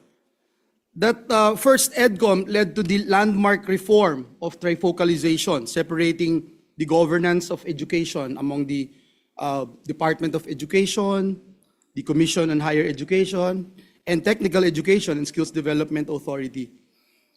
Mr. President, after several decades, the nation once again called for a second Congressional Commission on Education. This call was shaped by a clear and undeniable reality, persistent learning gaps, and the country's weak performance doon po sa mga international assessments, such as PISA, which exposed a deep learning crisis in our education system. Nagkaroon pa ho ng COVID-19 pandemic, which further exacerbated these long-standing weaknesses, deepening learning losses, and revealing the limits of our education systems in times of crisis. Mr. President, I am so blessed, grateful, and honored to be one of the authors of Republic Act number 11899, or the Second Congressional Commission on Education Act, enacted in 2022 during the 18th Congress, which gave life to EDCOM II. Since its inception, I have served as one of the commissioners Kabilang po ang aking panunungkulan noon bilang chairperson ng Standing Committee on Technical Vocational Education and Training at Lifelong Learning. The mandate of EDCOM II has been clear from the very beginning: to identify priority reforms, establish clear benchmarks, and advance laws and policies that will strengthen our education and workforce development systems. Malinaw po ang direksyon natin noon pa man. In pursuit of this mandate, we did not stop at diagnosis alone. As author and sponsor, we moved for key reforms through legislation including EBET, or Enterprise-Based Education and Training Act, the Expanded Tertiary Education Equivalency and Accreditation Program, or ETIAP, and the Lifelong Learning Development Framework Act, measures that translate the Commission's findings into concrete and lasting reforms. Mr. President, let me end by saying today, as we rise before this plenary to present the final report of EDCOM II, entitled Turning Point, a Decade of Necessary Reforms, it is clear that we are at a pivotal moment in our nation's history. This report is the product of 3 years of rigorous study, wide-ranging consultations, and sustained legislative work. More importantly, Mr. President, it is a call to action, from analysis to implementation, and from fragmented initiatives to a coherent and long-term national direction. Panahon na po talaga ng pagkilos. The path ahead will not be easy. Education reform demands patience, sustained support, and commitment that goes beyond political terms and administrations. Kaya nga po ngayong taon na ito, salamat sa ating mga kasamahan dito sa Senado sa pangunguna ng ating Chairperson of Finance, Senator Win Gatchalian, ang Chairperson ng ating Education, Senator Bam Aquino, at mga kasamahan natin dito sa Senado na nagtulong-tulong para mithi natin ang pinakamataas na budget for education sa kasaysayan ng ating bansa. 4.5% of our GDP. For the first time, we were able to hit that mark, Mr. President. And let me say, Mr. President, but the goal that we continue to pursue, an educated, capable, and globally competitive Filipino people, is worth every challenge and every sacrifice that this reform requires. Muli, Ginoong Pangulo, itaas po natin ang antas ng edukasyon sa ating minamahal na bayang Pilipinas. Maraming salamat po and may God bless us all. Thank you. Majority Leader. Thank you very much, Mr. President. Mr. President, we'd like to also recognize a distinguished colleague, Senator Sherwin Gatchalian. Senator Sherwin Gatchalian is recognized. Maraming salamat, Mr. President. Before I begin, allow me to greet the Secretary of the Department of Education, Secretary Sani Angara, who was one of the original members or original commissioners of EDCOM. In fact, he filed the first resolution to create the Second Congressional Commission on Education. And let me also greet our Executive Director, Edie Caroli. Mr. President, distinguished colleagues, it is an honor for me to stand alongside you today and beside our friends and fellow education advocates at the launch of the final report of the Second Congressional Commission on Education. The Second Congressional Commission on Education was established in 2022 with the mandate to conduct a comprehensive assessment of the country's education sector and recommend transformative, concrete, and targeted reforms to help the country become globally competitive in education and in the labor market. In the course of its mandate, the Commission conducted a system-wide review of our nation's entire education system.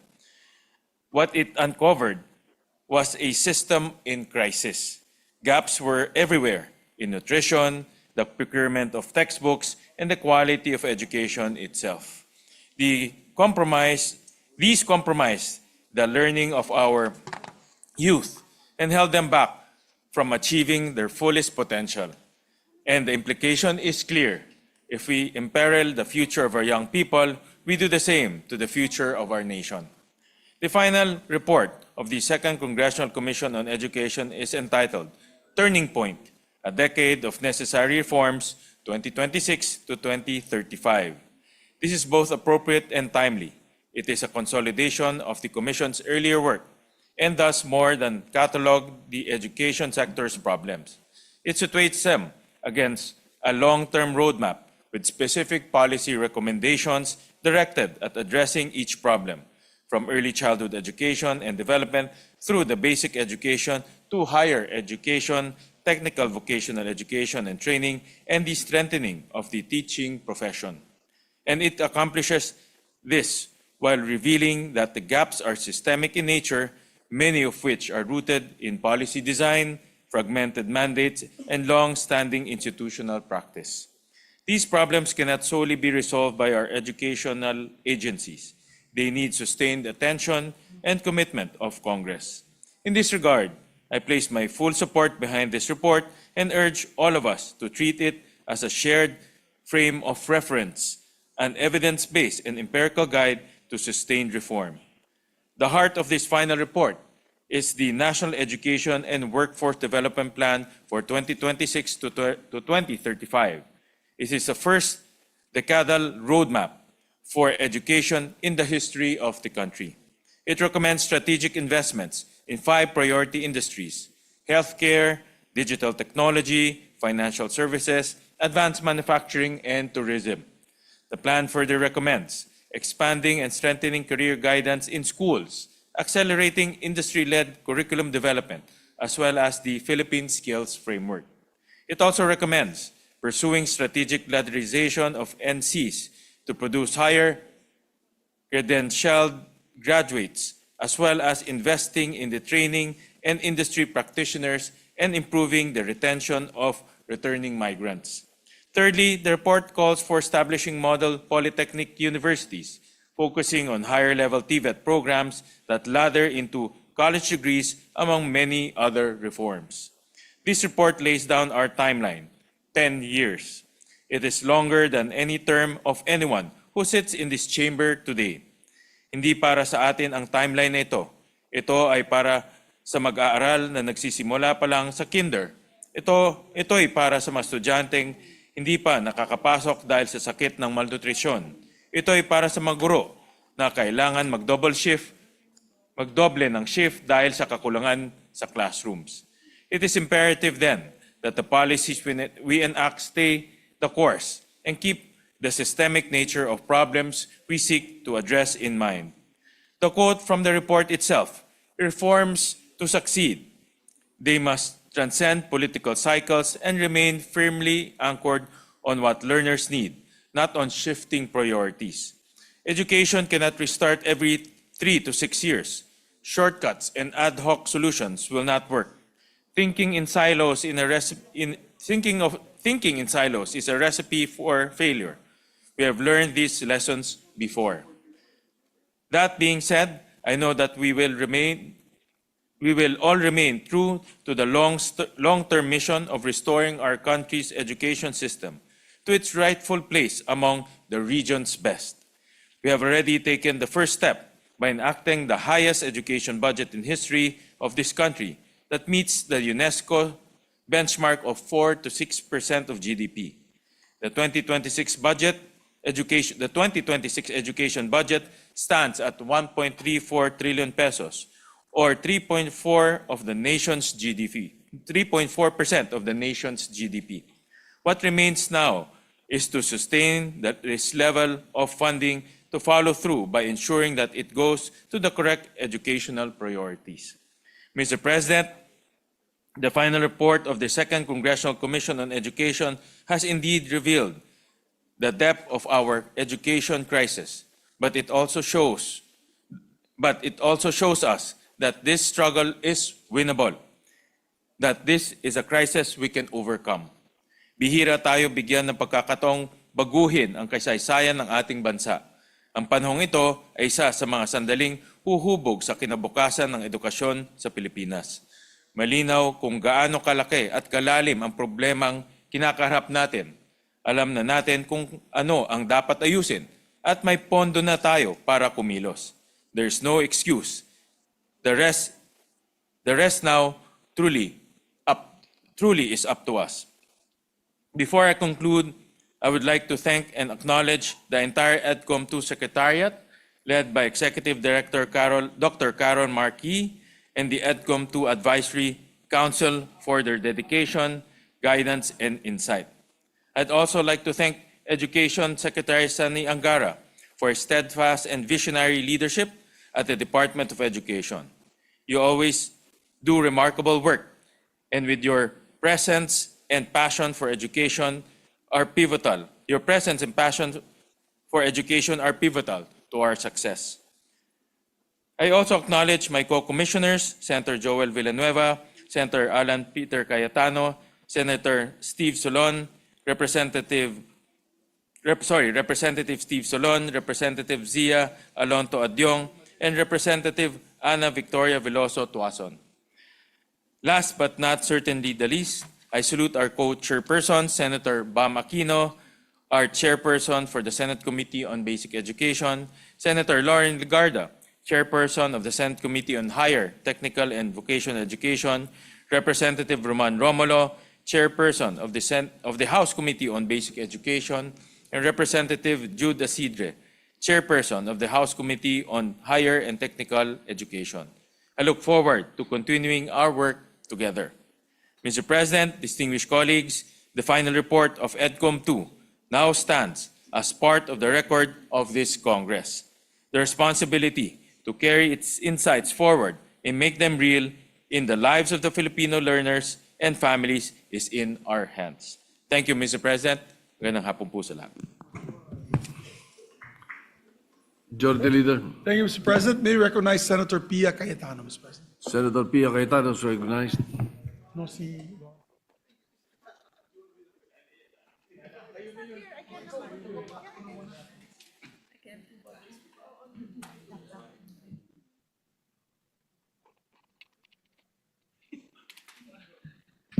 Thank you, Mr. President. Mr. President, I just wanted to express my gratitude to the entire EDCOM family, from the commissioners, our colleagues, to the Secretariat, of course, to the Executive Director, and to everyone who has made EDCOM what it is today. They have given invaluable contributions that have helped that not just helped craft the bills, the measures that we have enacted, but have basically been the basis of the measures that we have enacted here. And it has really been, it has been able to provide so much guidance. It is a blessing that our Secretary of the Department of Education came from EDCOM, so it was an easy, it was easier for him to implement. We were together with Senator Joel, Senator Sherwin. Sino original natin? Ako. And Senator Cheese. Yeah, we were the originals, no? But when Senator Angara left us, he took with him all these insights that we learned from EDCOM. So aside from the fact that we have so much faith in him, that's already a given, but we knew that we had equipped him with all the research that he would need, and he continues to make use of.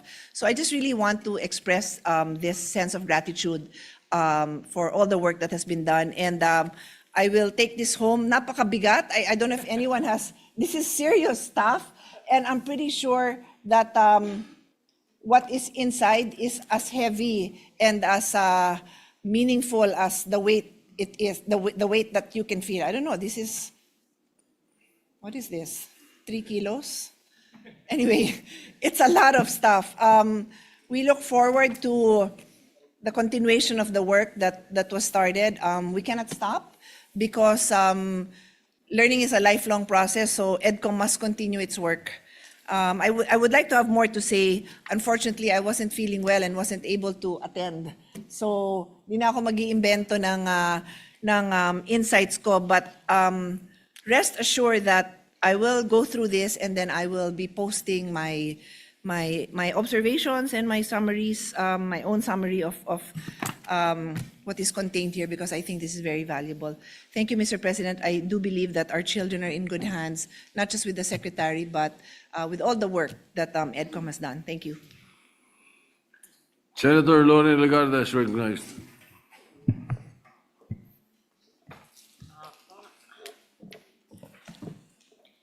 Mr. President, distinguished colleagues, partners in development, fellow Filipinos, 3 years ago, we embarked on a journey to confront the crisis. Today, I stand before you to declare that we have reached a turning point. I rise alongside our colleagues, Senator Bam Aquino, Senator Sherwin Gatchalian, Senator Joel Villanueva, Senator Alan Peter Cayetano, Senator Pia Cayetano, and all our colleagues who have manifested their sponsorship speeches to formally submit to the Senate the Commission's final report, Turning Point, a decade of necessary reform, in the National Education and Workforce Development Plan, NATPLAN, 2026 to 2035.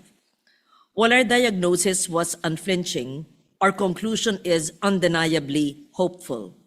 The crisis in Philippine education, while deep, is neither inevitable nor irreversible. We are not here today simply to catalog what is broken. We are here to present the proof that we have already begun to fix it. We are here to chart a future where the boundless potential of the Filipino learner is finally unleashed.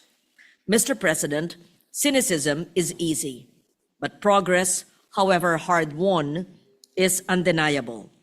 In just 3 years, through the unprecedented collaboration between the executive and legislative branches, we have achieved what many thought was impossible.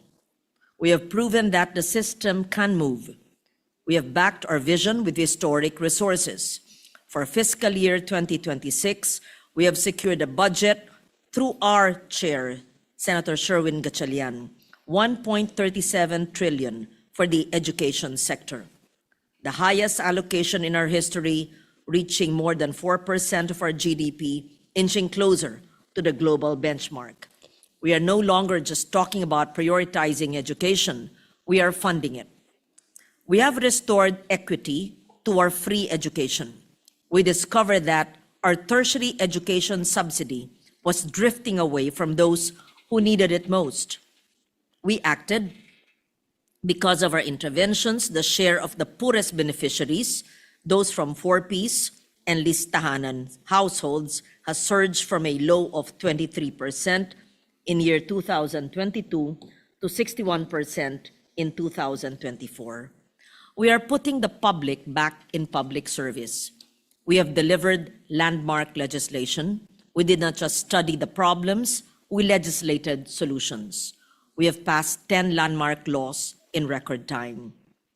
As a chair of the Committee on Higher Technical and Vocational Education, and I've learned from many of the previous chairs, we must highlight the specific findings that affect our tertiary and workforce development sectors.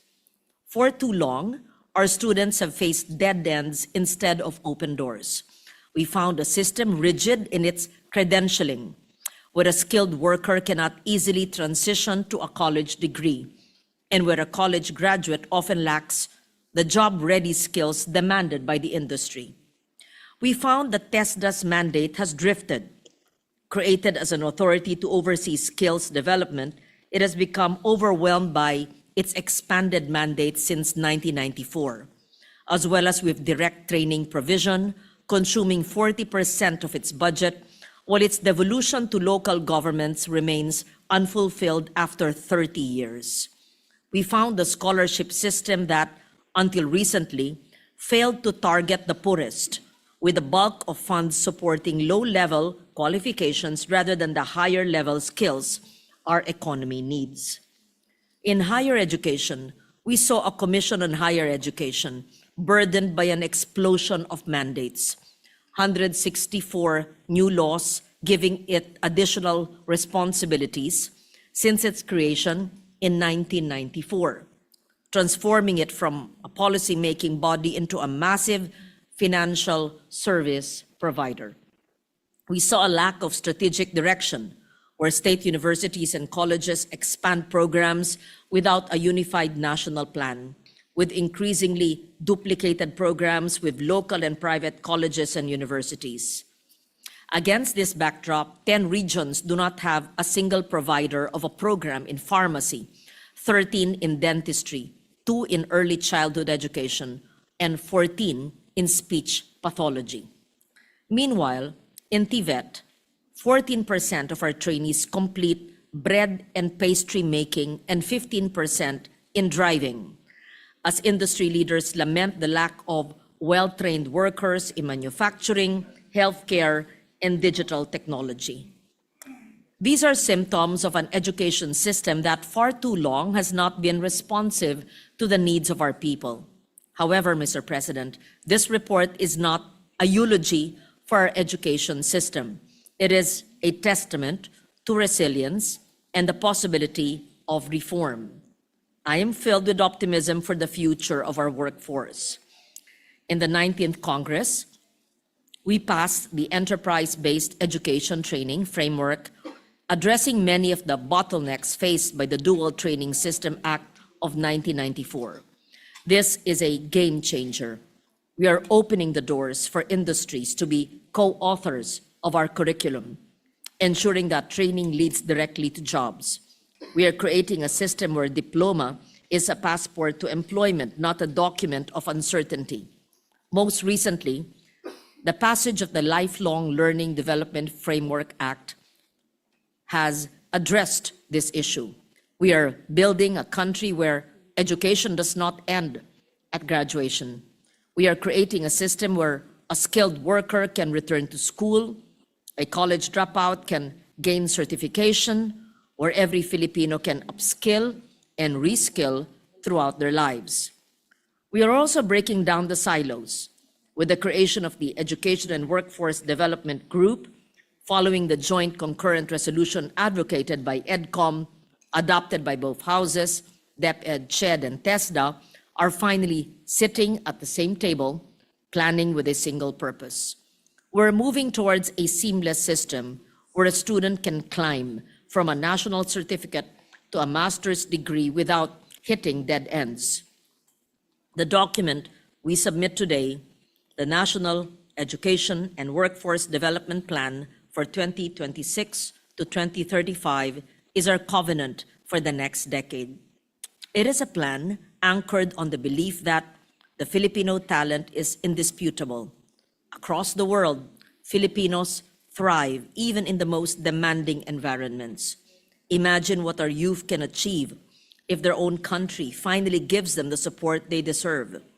This plan is not just a list of targets, it is a promise that we will fix the foundations, ensuring every child is nourished and reading by grade 3. A promise that we will value our teachers, unburdening them from administrative tasks so they can do what they do best, which is teach.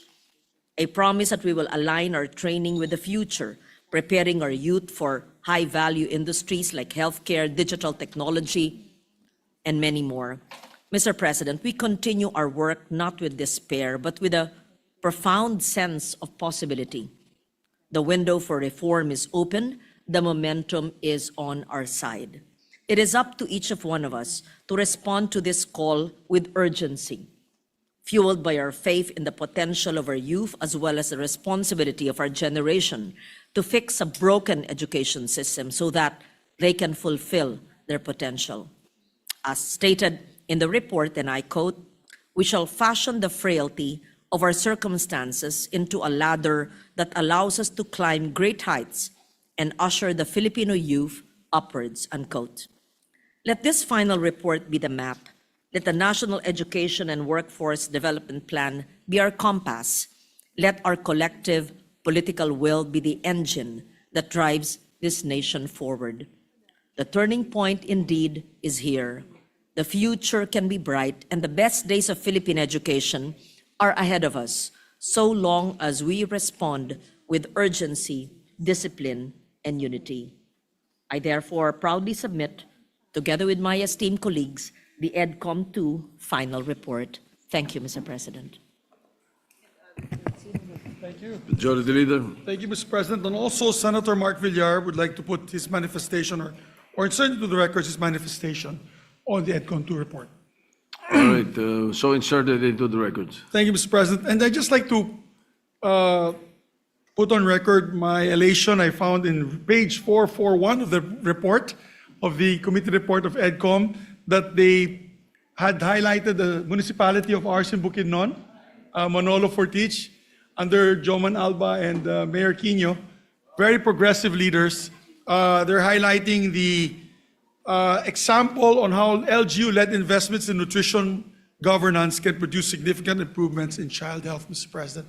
So we're doing Very good. a feeding program with the children there, Yes. and it's been very successful. Together with Del Monte Foundation, I believe, has been supporting them as well as the LGUs. So it shows that every little bit helps. Everyone can help, Mr. President. And I just want to just manifest this short message of mine, Mr. President, for the record. Today I read, unfortunately, I think it was a Facebook story, wherein the grade 7, I think it was one of the recommendations of EDCOM, were saying that the grade 7 levels of reading are not actually being done by grade 7. It's like the grade 7 students, Mr. President, are like grade 5 levels when it comes to reading and comprehension. A lot of that has to do, my dear colleagues, with social media. I just watched the news last night. France is going to start, Mr. President, a ban on social media on children below 16 years old. England is about to do the same, United Kingdom. Also, Australia has already done it. I believe France is also going to do it. Mr. President mentioned France earlier. So there are several countries that want to do it, Mr. President. Maybe it's time to study that option, that we should also ban, because I notice even with my youngest son, Mr. President, the argument every night with my wife is trying to sit him down to read the books that he's supposed to read, the novels that he's supposed to read for his English classes. And it is so difficult for them to sit down in one corner to even just read these books that we used to read, Mr. President, when we were younger. Now everything is 30 seconds. Everything in social media is 30 seconds, 30 seconds, 30 seconds. So we're going to have a generation, Mr. President, the next generation, Generation Alpha, who will not be able to concentrate and be able to solve problems because they just want quick fixes, all quick fixes, Mr. President. Something that we should study further in this chamber. Maybe we could lead on that, Mr. President. I believe these first world countries are doing something right with this ban on social media on children, Mr. President. So I'd like to congratulate EDCOM II on their final report and say a job well done, Mr. President. Therefore, with that, I move that we suspend session for a few minutes to have a photo opportunity with these men and women of EDCOM II who really worked hard, all the stakeholders who worked hard to make this happen. And maybe a prayer, Mr. President, a prayer that government will actually follow through with all these wonderful recommendations, comprehensive recommendations made by the committee. Thank you, Mr. President. Yes, we will do so. Again, congratulations. And the session is suspended for 1 Senate minute.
you, Mr. President. Mr. President, may we recognize our distinguished colleague, Senator Raffy Tulfo, to avail of the privilege hour.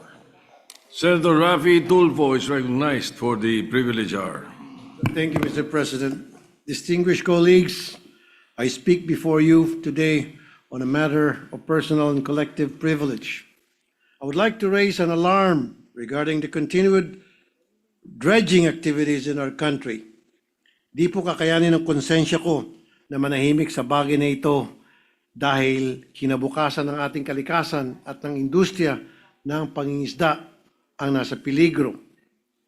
Mr. President, with almost 10% of the world's coral reefs, large swaths of mangrove forest, and more marine protected areas than any other country, the Philippines is considered the center of global coral ecosystem biodiversity. As such, our coastal waters serve as a source of livelihood of 1.9 million registered small-scale fishers and their families. These small-scale fishers catch nearly half of the Philippines' fish supply. Furthermore, the Philippines fisheries sector generates more than 3.3 billion pesos a year. I cannot overemphasize the need to protect this industry, not just for the livelihood of our fisher folks, but for our food security as a nation. Kaya para na po akong sirang plaka pagdating sa dredging.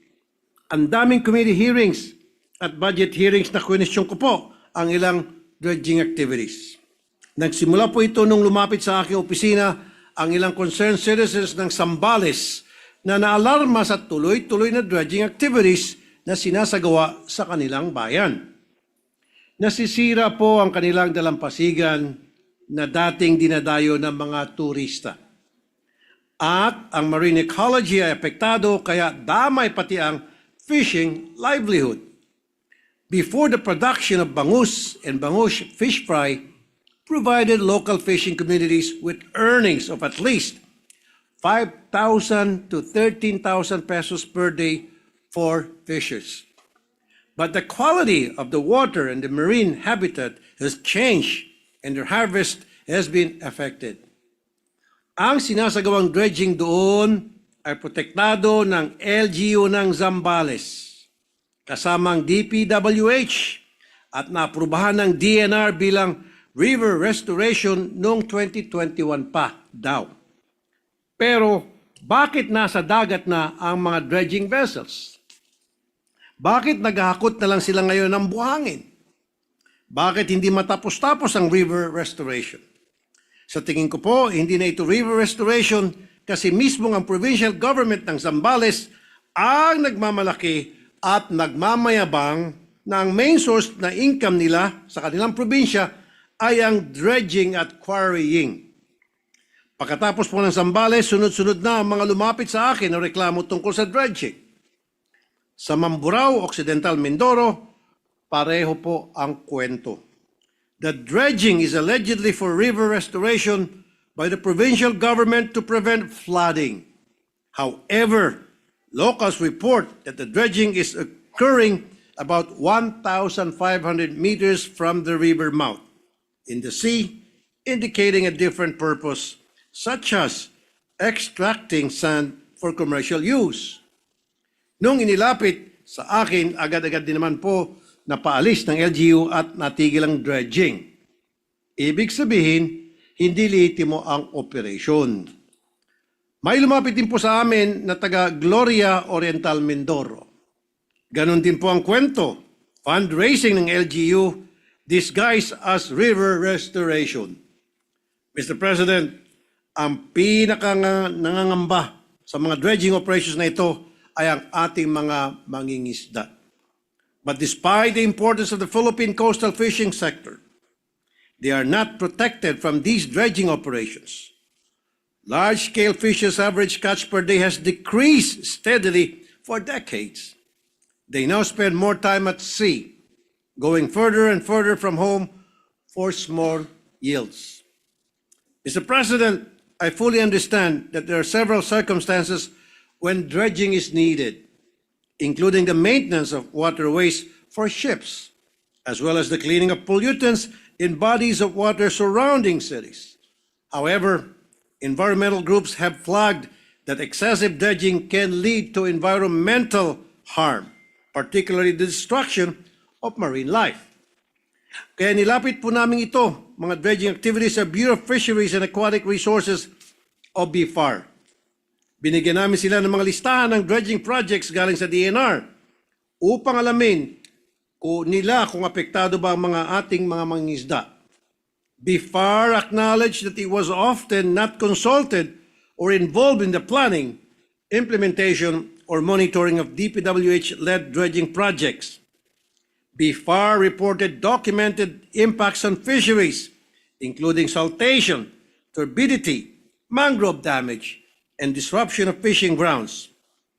After requiring its regional offices to conduct an investigation, BFAR flagged 12 questionable dredging activities in rivers and coastal areas from Pangasinan, Ilocos Norte, Cagayan, Navotas, Zambales, Oriental Mindoro, Occidental Mindoro, Sultan Kudarat, and South Cotabato.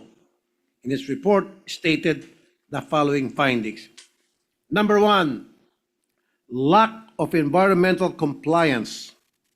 Multiple dredging projects were undertaken without ECCs or without ECCs being shared with BFAR. Impact on fisheries were not integrated into environmental assessments. Number 2, absence of BFAR clearance. The projects often proceeded without BFAR's letter of number objections or LONO. That's why BFAR was not able to conduct fisheries impact assessment, impose safeguards, or monitor compliance with regulations. Number 3, weak interagency coordination. DPWH, LGUs, and private contractors implemented projects without formal coordinations with BFAR. Thus, BFAR involvement was often reactive, triggered only by complaints or Senate inquiry. And number 4, fisher folks marginalization. Fisher folks are suffering from reduced fish catch, income loss, and increased water turbidity and noise. BFAR said that these impacts were not systematically documented prior to project approval. The problem with our DNR is namimigay lang sila ng ECC. If walang nakatingin, basta-basta na lang nag-i-issue ng ECC, depende sa sinasabing sa magkanong pilak na pwedeng ibigay. Walang genuine concern for our environment. An example is a year ago, the DNR canceled the ECC of a 51-hectare reclamation project in Coron, Palawan. The cancellation was too late because hectares of coral reef and seagrass beds had already been destroyed. A biophysical assessment showed that 27% of corals died, while the remaining corals were slowly dying due to sedimentation. The irreversible damage has been done, and it would take many years and huge amounts of money to rehabilitate the damaged ecosystems, with no assurance that it would be restored to its original pristine state. The same is happening with the marine ecosystem. It will take decades to recover from the damage. In the meantime, the people suffer. We must put a stop to this, Mr. President. Let me highlight the recommendations of BFAR. Number 1, there must be a mandatory BFAR clearance before dredging. Number 2, interagency coordination with DPWH and DNR. Number 3, fisheries impact assessments as part of environmental studies. And number 4, joint monitoring enforcement. My office will look into filing a bill that would establish policies to limit sand extraction directly from beaches and their nearshore zones, prohibit offshore dredging near sediment-starved coasts, use sediment budget studies and shoreline change maps before any extraction is approved, restore reefs and mangroves to help retain sediments and reduce wave energy, And finally, we must engage local communities in monitoring and beach profiling to detect early signs of erosion. And this should not be superficial regulations as being done by DNR. Dapat itigil na ng DNR ang pagiging reactive lang. Dapat po ay proactive. Hindi yung maghihintay lang kung may magreklamo. We have a relatively new DNR Secretary, Secretary Popoy Lutilla. I worked well with him nung sa Department of Energy pa po siya. I hope that he is genuinely for the environment, di tulad nung nakaraang Secretary. That he is protecting our future for the next generation. Because when it comes to our environment, what's done is done. The only remedy we have is prevention. I hope for the support of my colleagues. Thank you, Mr. President. George Reader, we see the hands raised by Senator Erwin Tulfo and then Senator Loren Legarda. Senator Erwin Tulfo was first. You're recognized. Thank you, Mr. Chair. With the indulgence of Senator Loren Legarda. Pinapahayag ko po ang aking buong suporta at pakikiisa sa mga mangingisda ng Zambales na nagpahayag ng seryosong pangamba kaugnay ng patuloy na dredging operations sa kanilang mga baybayin na malinaw po na nakaapekto sa kanilang kabuhayan at sa kalusugan ng ating yaman dagat. Kung papahintulutan po nating magpatuloy ang ganitong mga gawain, wala nang malinaw na pananagutan. Mabibigo po tayong tuparin ang ating tungkulin ay pagtanggol ang kapakanan ng mamayan at ang karapatan ng sambayanan sa balanced and healthful ecology na malinaw na itinakda ng ating saligang batas. Umaasa po ako na tinatawagan ng pansin ang Department of Environment and Natural Resources. Galaw-galaw naman po dyan at kumilos, baka kayo po ay may stroke. Ang dami na po nating mga problema, ang dami pong mga issues. Patungkol po, lately dito po sa Cebu, na gumuho po. Hindi ko po maintindihan bakit pinayagan na magtayo ng isang gusali. Sa likuran nito ay isang gabundok na basura kung saan marami po ang namatay. And before that, Mr. President, yung problema din po dito sa Sierra Madre, hindi pa po nagagawan ng solusyon. Patuloy po ang pagkakalbo ng ilang mga minahan dyan sa lugar na yan. At marami pa pong iba, Ginoong Pangulo. Kaya po, panawagan ko po sa DNR na kumilos na bago mahuli ang lahat. Ganon din po, umaasa po ako sa ating Senate Committee on Environment na matutukan po ang usaping ito. Maraming salamat po, Mr. President. Senator Loren Legarda is recognized.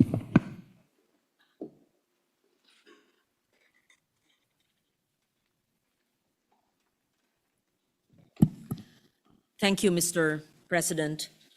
With the permission of the sponsor, may I rise to manifest my strong support for the privileged speech of Senator Raffy Tulfo on the continuing problem of illegal black sand mining. And after this manifestation, may I propound some questions.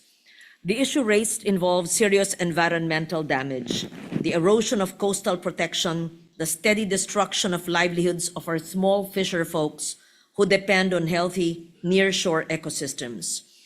The removal of black sand from coastal and seabed areas destabilizes shorelines, accelerates erosion, degrades fishing grounds that sustain coastal communities. Fishermen experience declining catch and are forced to venture farther out to sea, incurring higher costs and greater risk, while families face income loss and food insecurity.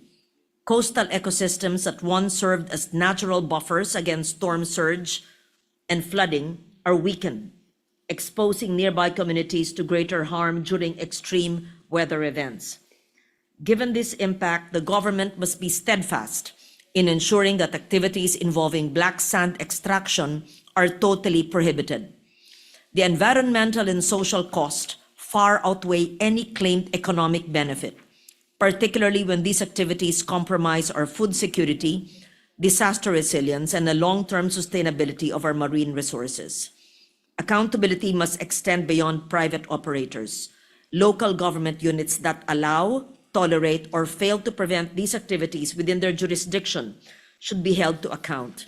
I therefore support the full investigation, firm legislative and regulatory action to prohibit black sand mining and the imposition of responsibility on all parties involved, including public officials who have allowed these practices to persist. The Senate must act decisively to protect our coastal communities, uphold environmental stewardship, and affirm that our natural resources are held in trust for the Filipino people. So I would like to extend and convey my support to the good sponsor for having brought this to the Senate's attention today, because according to Oceana, an international organization focused on oceans, around 98% of Philippine coral reefs are under threat, and about 70% are high to very high risk due to climate change, overfishing, and coastal pressures, underscoring the need for urgent protection. You mentioned about dredging, we talked about black sand mining, even coral reefs, which are the home, the ecosystem of the fish that our fisher folks catch for their daily needs, is at risk as well. Ako po ay nakikiisa sa inyo sa pag-imbestiga ng lahat ng nagaganap na illegal na dredging o maski legal na siyang nakakasira sa ating ecosystem at nakakaapekto sa kinakain ng ating mga mangingisda. Binanggit din ni Senator Erwin Tulfo ang pangangailangan sa pagsiyasat, gaya ng sabi nyo, bagamat tama ang dredging sa ibang bagay. Of course, riverbeds sometimes have to be dredged, lakes have to be dredged.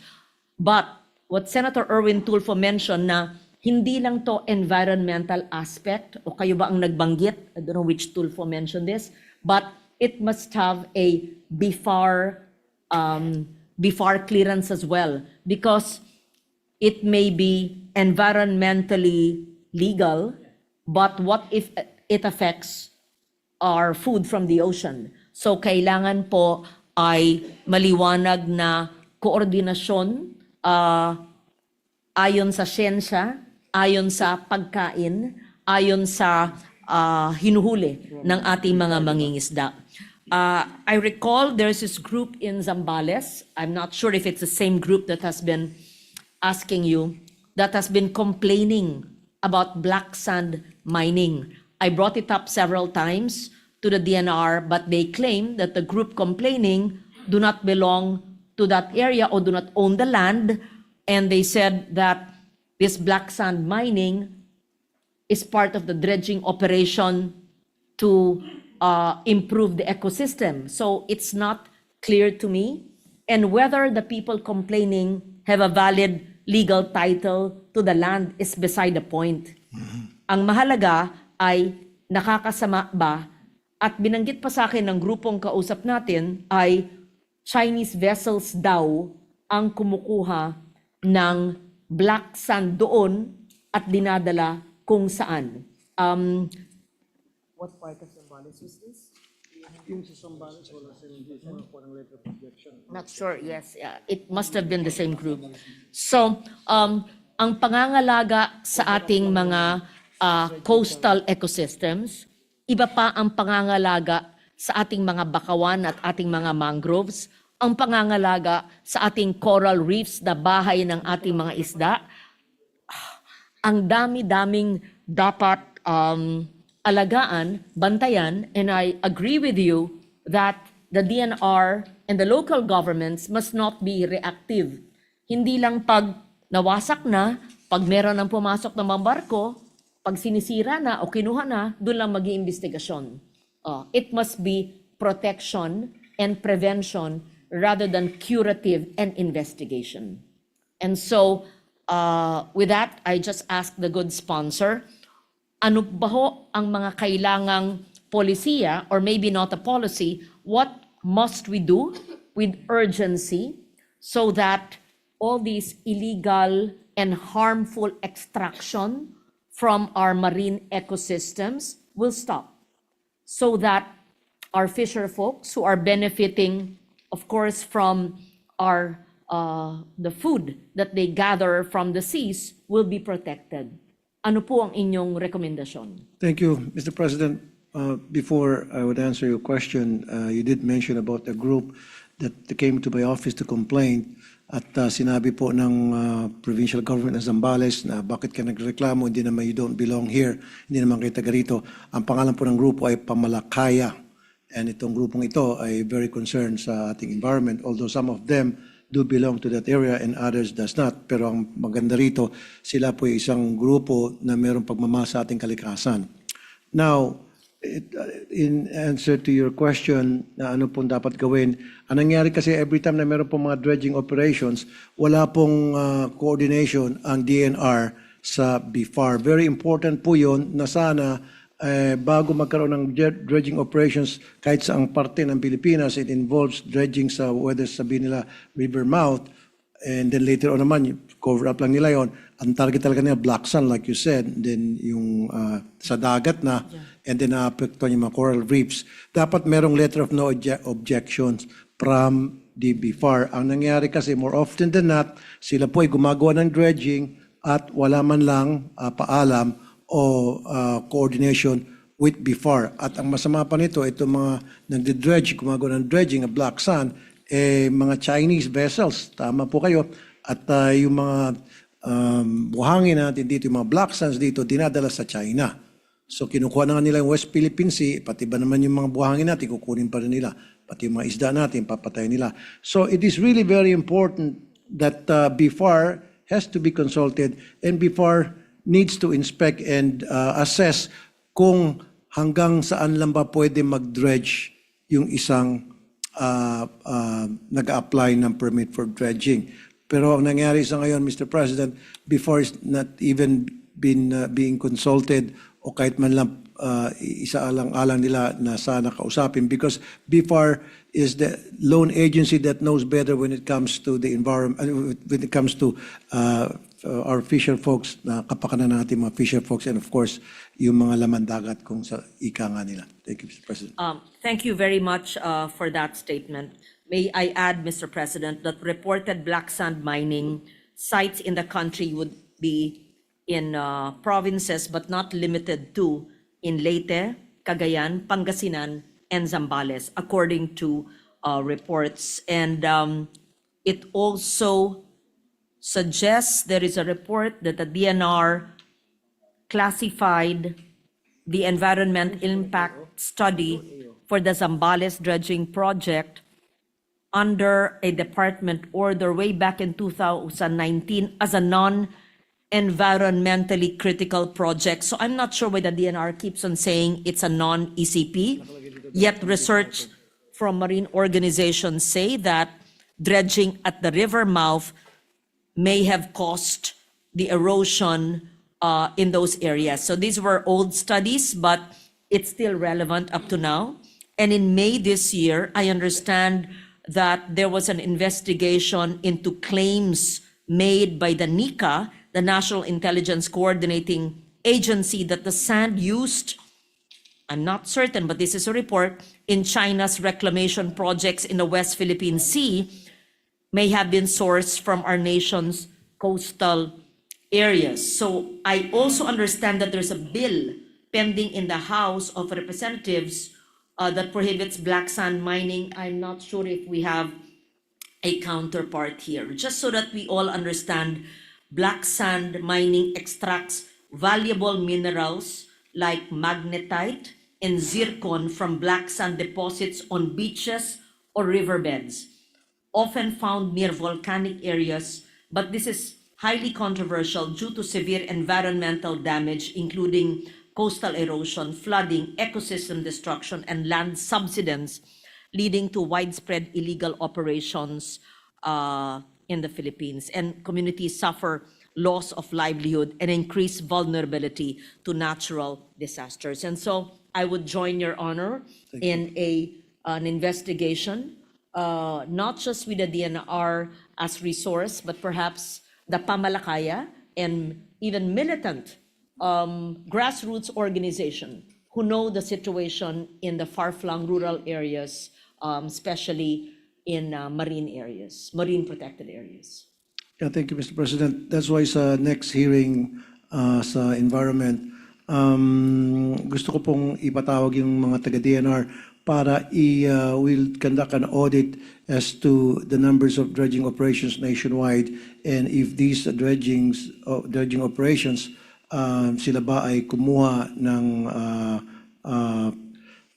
tinatawag na letter of no objection sa BFAR, kasi nakasad naman sa kanilang administrative order number 2022-02 na sa lahat ng dredging operations dapat, especially kung involved sa dagat, kailangan merong coordination sila sa BFAR, kumukuha sila ng letter of no objection. Now, ang pagkakaalam ko po, karamihan sa mga dredging operations, walang letter of no objections kinukuha ang DNR sa BFAR. Thank you, Mr. President. I will stop at that because the questions are endless, and I will join you in the hearing. And we would want the DNR and the BFAR to submit preliminarily a list where there is black sand. I only had 4 provinces. Saan pa may availability ng black sand at saan may ongoing legal dredging ng black sand, at ano ang basihan ng kanilang ECC, and what is the impact to our fisher folks and to coastal erosion that negatively or adversely impacts on the fish or whatever catch is available in that area. And perhaps you could also involve or include the UPMSI, the Marine Science Institute, very credible academic institution. So thank you for bringing this up once again. I join you in this shared advocacy. Thank you, Mr. President. Thank you, Mr. President. With the permission of the senators, Senator Lacson is recognized to interject. Thank you, Mr. President. With the permission of the sponsor and the gentle lady from Antique, very quickly, Mr. President, in other words, triple whammy effect sa ating bansa ito. Number 1, environmental, because nasisira nga yung ating coral reefs and everything. Number 2, economic, kasi yung ating livelihood ng mga fisher folk. And number 3, security, kasi yung kinukuhang sand, kinukuhang lupa, binibigay pa natin sa China para mag-reclaim, maggawa ng mga artificial islands, no? Para andito na lang sila sa tabi natin, tabi-tabi. So I just want to put that on record, Mr. President, for the consideration of the sponsor when he calls for a committee hearing to confront the DNR officials and other personalities involved. It's all driven by greed, Mr. President. No? Hindi na inisip yung, never mind the environment, probably, pero yung security aspect, that's, well, I could say this is tantamount to treason because you're aiding a foreign country which is actually a threat to our national security. Thank you, Mr. President. Yes, Senator Risa Ontiveros recognized.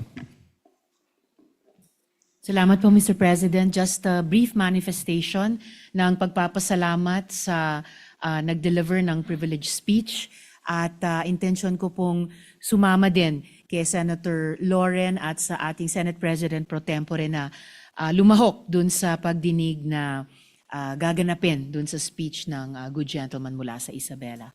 Dahil po equally dun sa ecological, economic at saka security consideration. Salamat po, Mr. President. Thank you. Thank you. Senator Tulfo, the Majority Leader.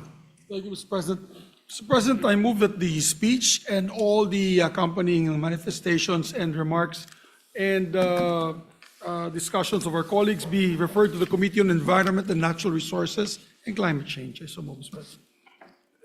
Any objection? Hearing none, so referred. And with that, we'd like to complete the election of members of the committee so that they can have a hearing right away, Mr. President.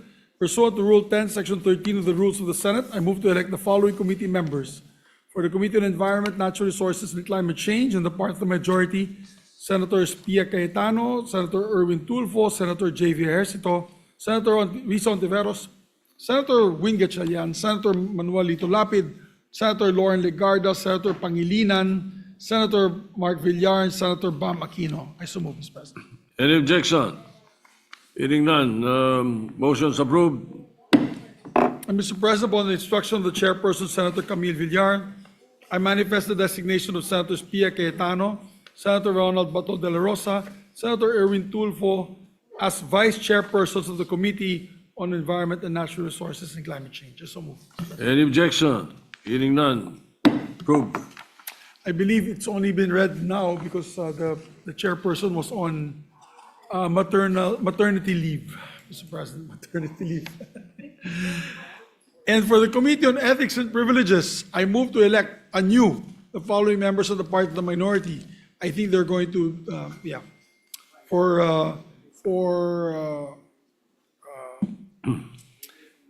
they replaced the members because of the conflict of interest, because I think the two members that were there, I think have cases, Mr. President. So Senator Amy Marcos will replace Senator Batol de la Rosa and Senator Rodante Marcoleta, Vice Senator Joel Villanueva. I so move, Mr. President. Any objection? Hearing none, motion's approved. And I believe the chairperson of the Committee on Ethics, Senator J.V. Ercito, would like to also make a manifestation on his chairmanship or the committee, Mr. President. Senator J.B. Ejercito is recognized. Thank you, Mr. President. Dear colleagues, I rise on the matter of personal collective privilege. Gross neglect of duty is defined by the Supreme Court as, let me quote, the failure to give proper attention to a required task or to discharge a duty characterized by want of even the slightest care or by conscious indifference to the consequences insofar as other persons may be affected or by flagrant and palpable breach of duty. It is the omission of that care which even inattentive and thoughtless men never fail to give their own property. In case involving public officials, there is gross negligence when a breach of duty is flagrant and palpable. End of quote. Would there be a gross neglect of duty if we are faithfully following established rules of this institution? Maring gasgas na sa maraming ngunit nananatiling angkop na sabihin na we are men and women of the law. And as lawmakers, we do our business within the bounds of our rules that govern us.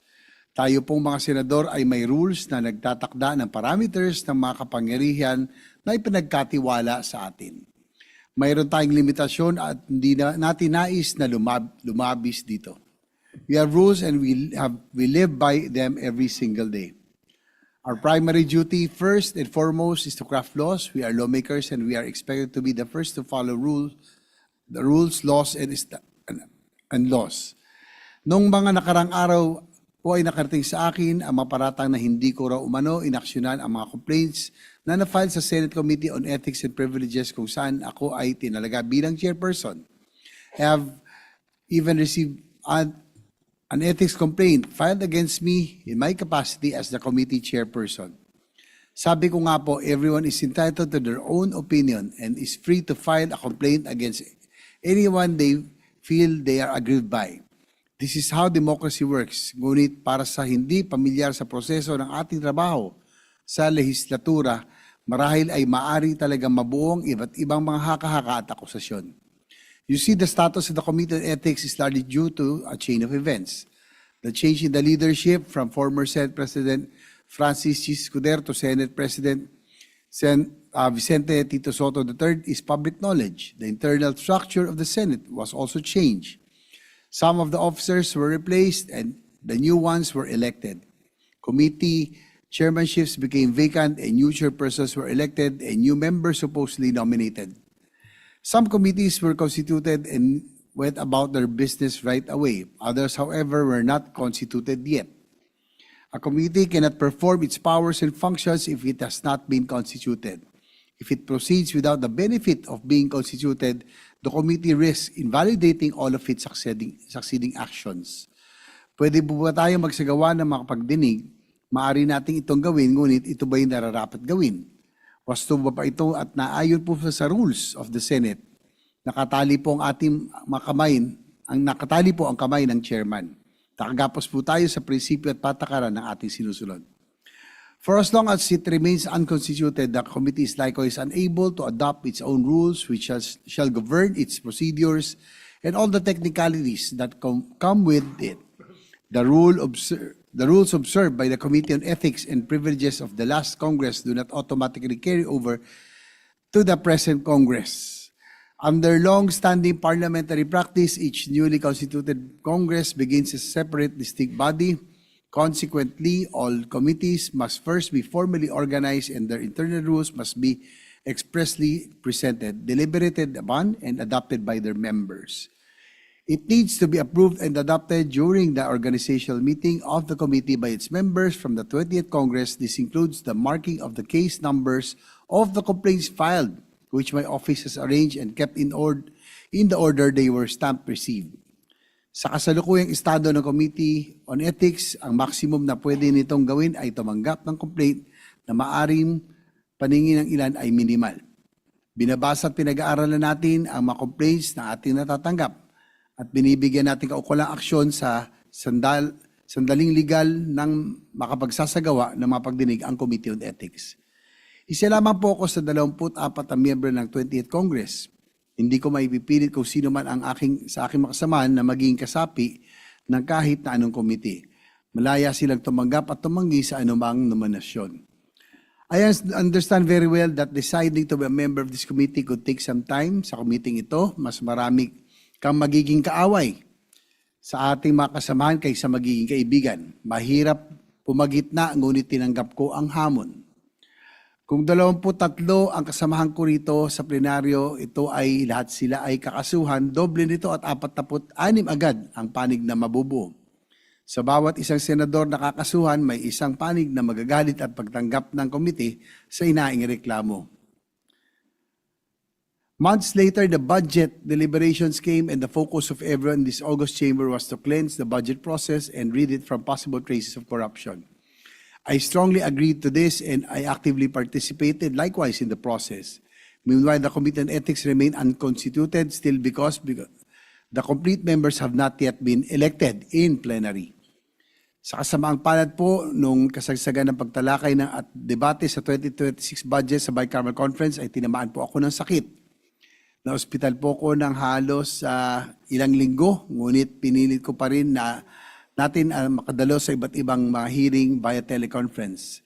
At sa sandali po na pinayagan ako ng ating doktor ay agad ako dumalo sa YCAM. Hindi ko po binabanggit ang aking pagkakasakit upang magdahilan o iabsuelto ang aking sarili mula sa mga bintang laban sa akin. Wala naman din pong magagawa ang aking karamdaman para mapuno ang kakulangan sa kasapian ng Committee on Ethics. Ang gusto ko lang pong bigyan din ay sa kabilan ng pagkakasakit, hindi naman po tumigil ang aking committee sa pagtanggap ng mga reklamo.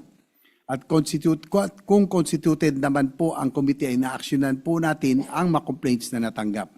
At kung naaprubahan ng mga magiging member ng Ethics Committee, akin pong imumungkahan sana na first in, first out policy. It is not my sickness that limited the work of the Committee on Ethics, but its non-constitution due to incomplete membership that can only be remedied during plenary. Before the BICAM of the 2026 budget, the session was suspended and the time ran out. And time clearly is beyond our control in the same very way that a senator's willingness to become a member of the Committee on Ethics is beyond my control. At the risk of repeating myself, I wish to emphasize the Committee on Ethics cannot proceed if it is not constituted. Its constitution is dependent upon the completion of the roster of members. As chairman, I cannot exercise powers that I do not possess and have yet to exist. How can I grossly neglect a duty that is not yet there?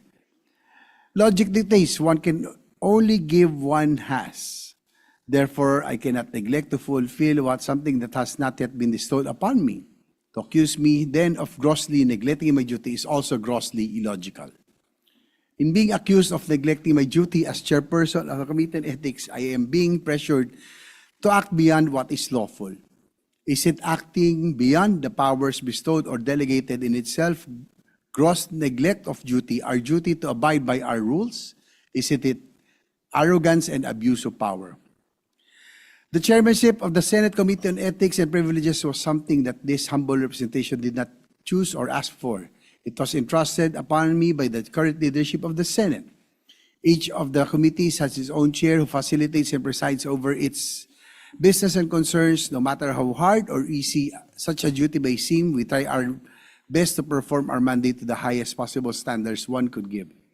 Kung ibang committee ng Senado ay pinag-aagawan at paunahan ang hiling na makuha, walang marahil ay may gusto na pamunuan ang Committee on Ethics.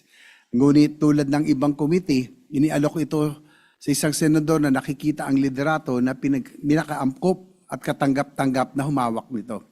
Kung bakit akong napili mag-chair ng Committee on Ethics ay tanging si Senate President Soto at kayong mga kasamahan ko na lamang ang makakasagot. I am chairing the Committee on Ethics at the pleasure of all of you, my colleagues, and I could give it up anytime. It is to your trust and confidence that I was elected to such a post, and the moment you lose it, I am more than willing to relinquish. Nais ko pong ipaubaya sa inyo, Ginoong Pangulo at makasamahan, ang kapalaran ng Chairman ng Committee on Ethics and Privileges. I trust your wisdom and expertise in handling such extraordinary situations. I occupy the position as chairman at your pleasure, and I am always ready to vacate the post the moment your trust and confidence fades. Delicadeza is something I value and take pride in. Now, Mr. President, if this august body still wants me to head the Senate Committee on Ethics and Privilege, since the membership has been completed yesterday, I would like to inform the Chamber that we are in the process of reviewing the rules of the committee adopted last Congress. Once we are done with our review, we will furnish everyone a copy of your comments and possible additional inputs.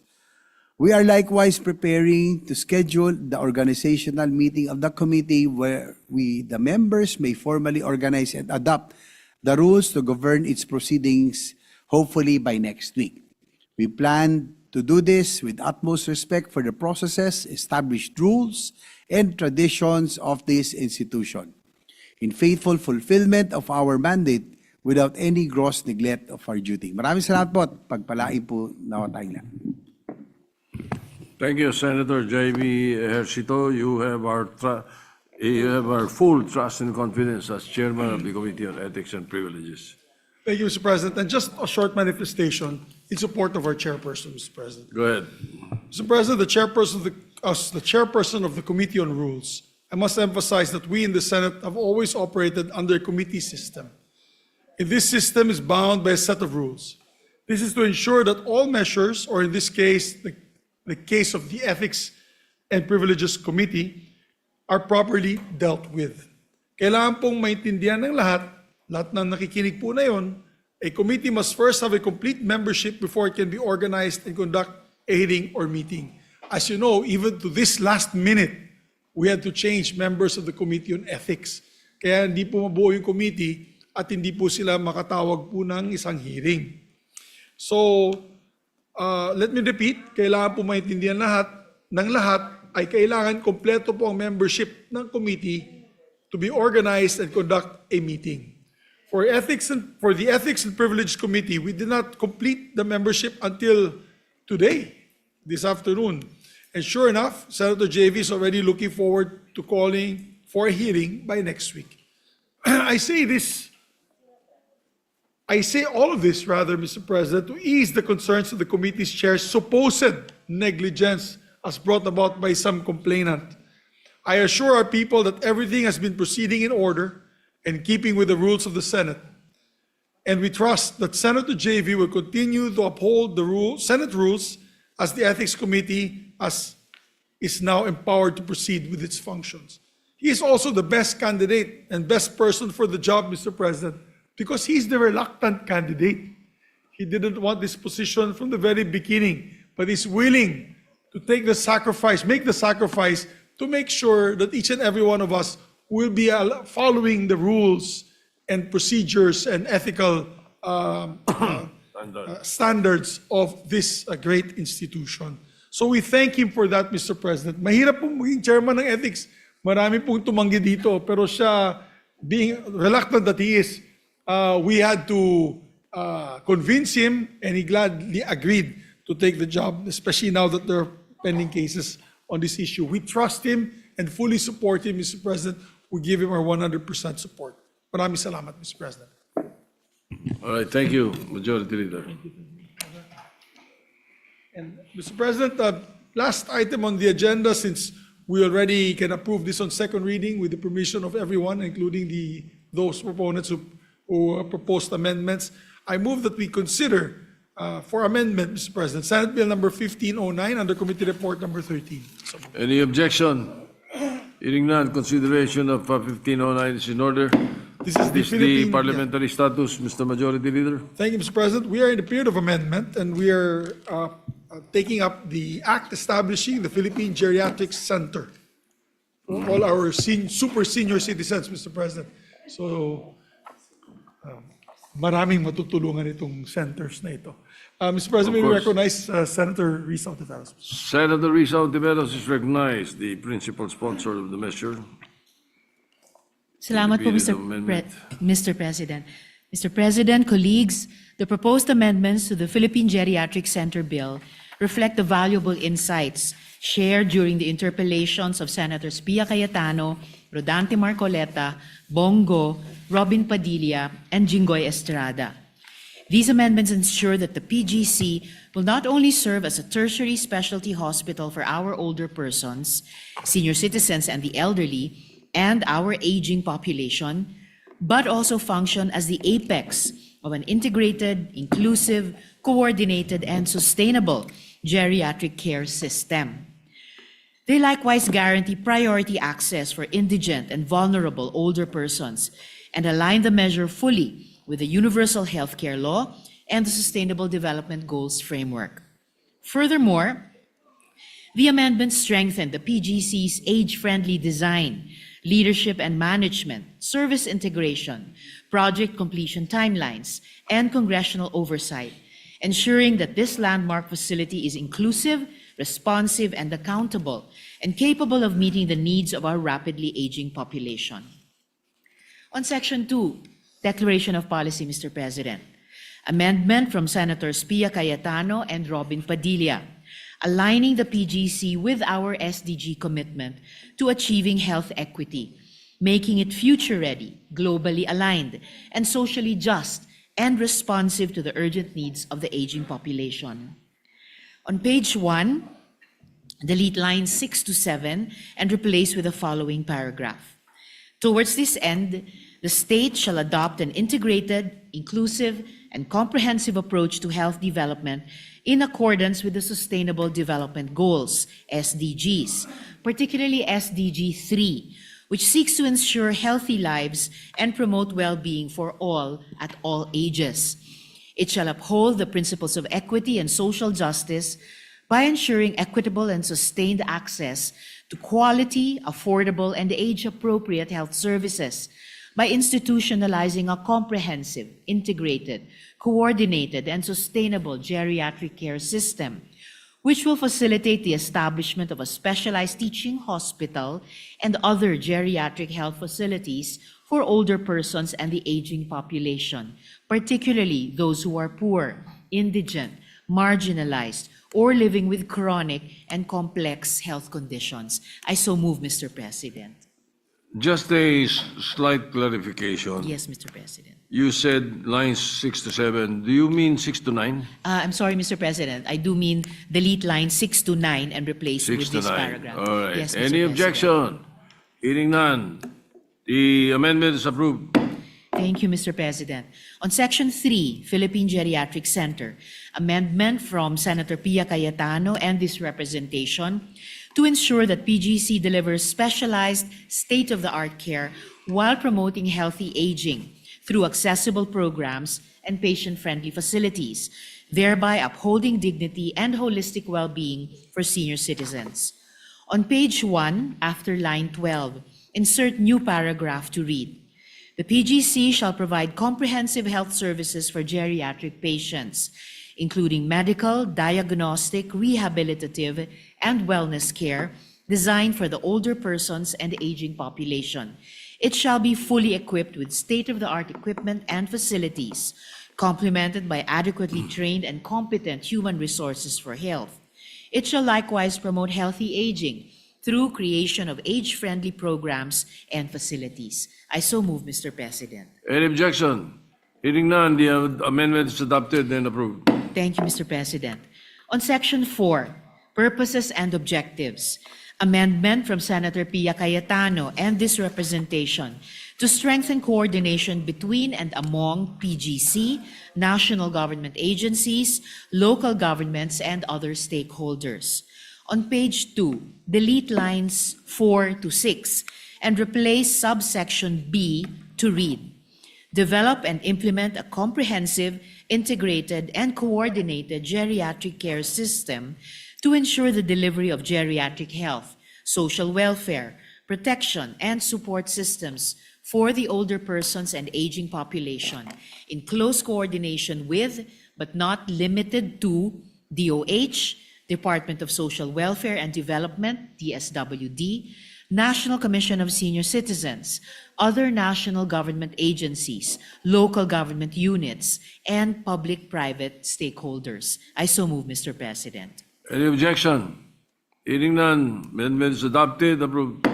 Thank you, Mr. President.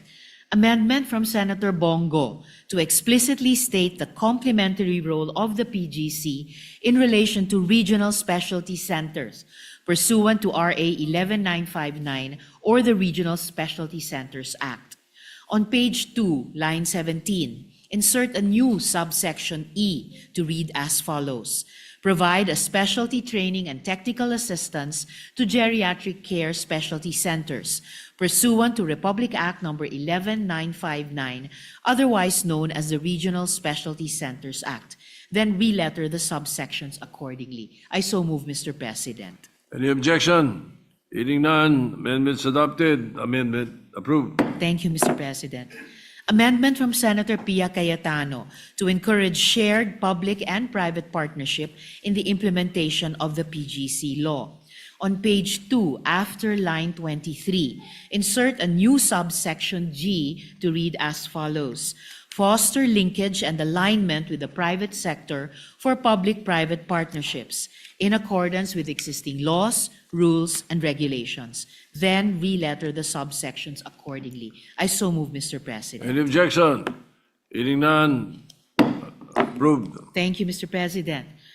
In new Section 5, Age-Friendly PGC Site and Facilities, amendment from this representation in response to the concerns of Senator Pia Cayetano to ensure that PGC will be compliant with internationally recognized principles on age-friendly amenities and facilities. On page 2, between lines 23 and 24, insert a new Section 5 to read as follows.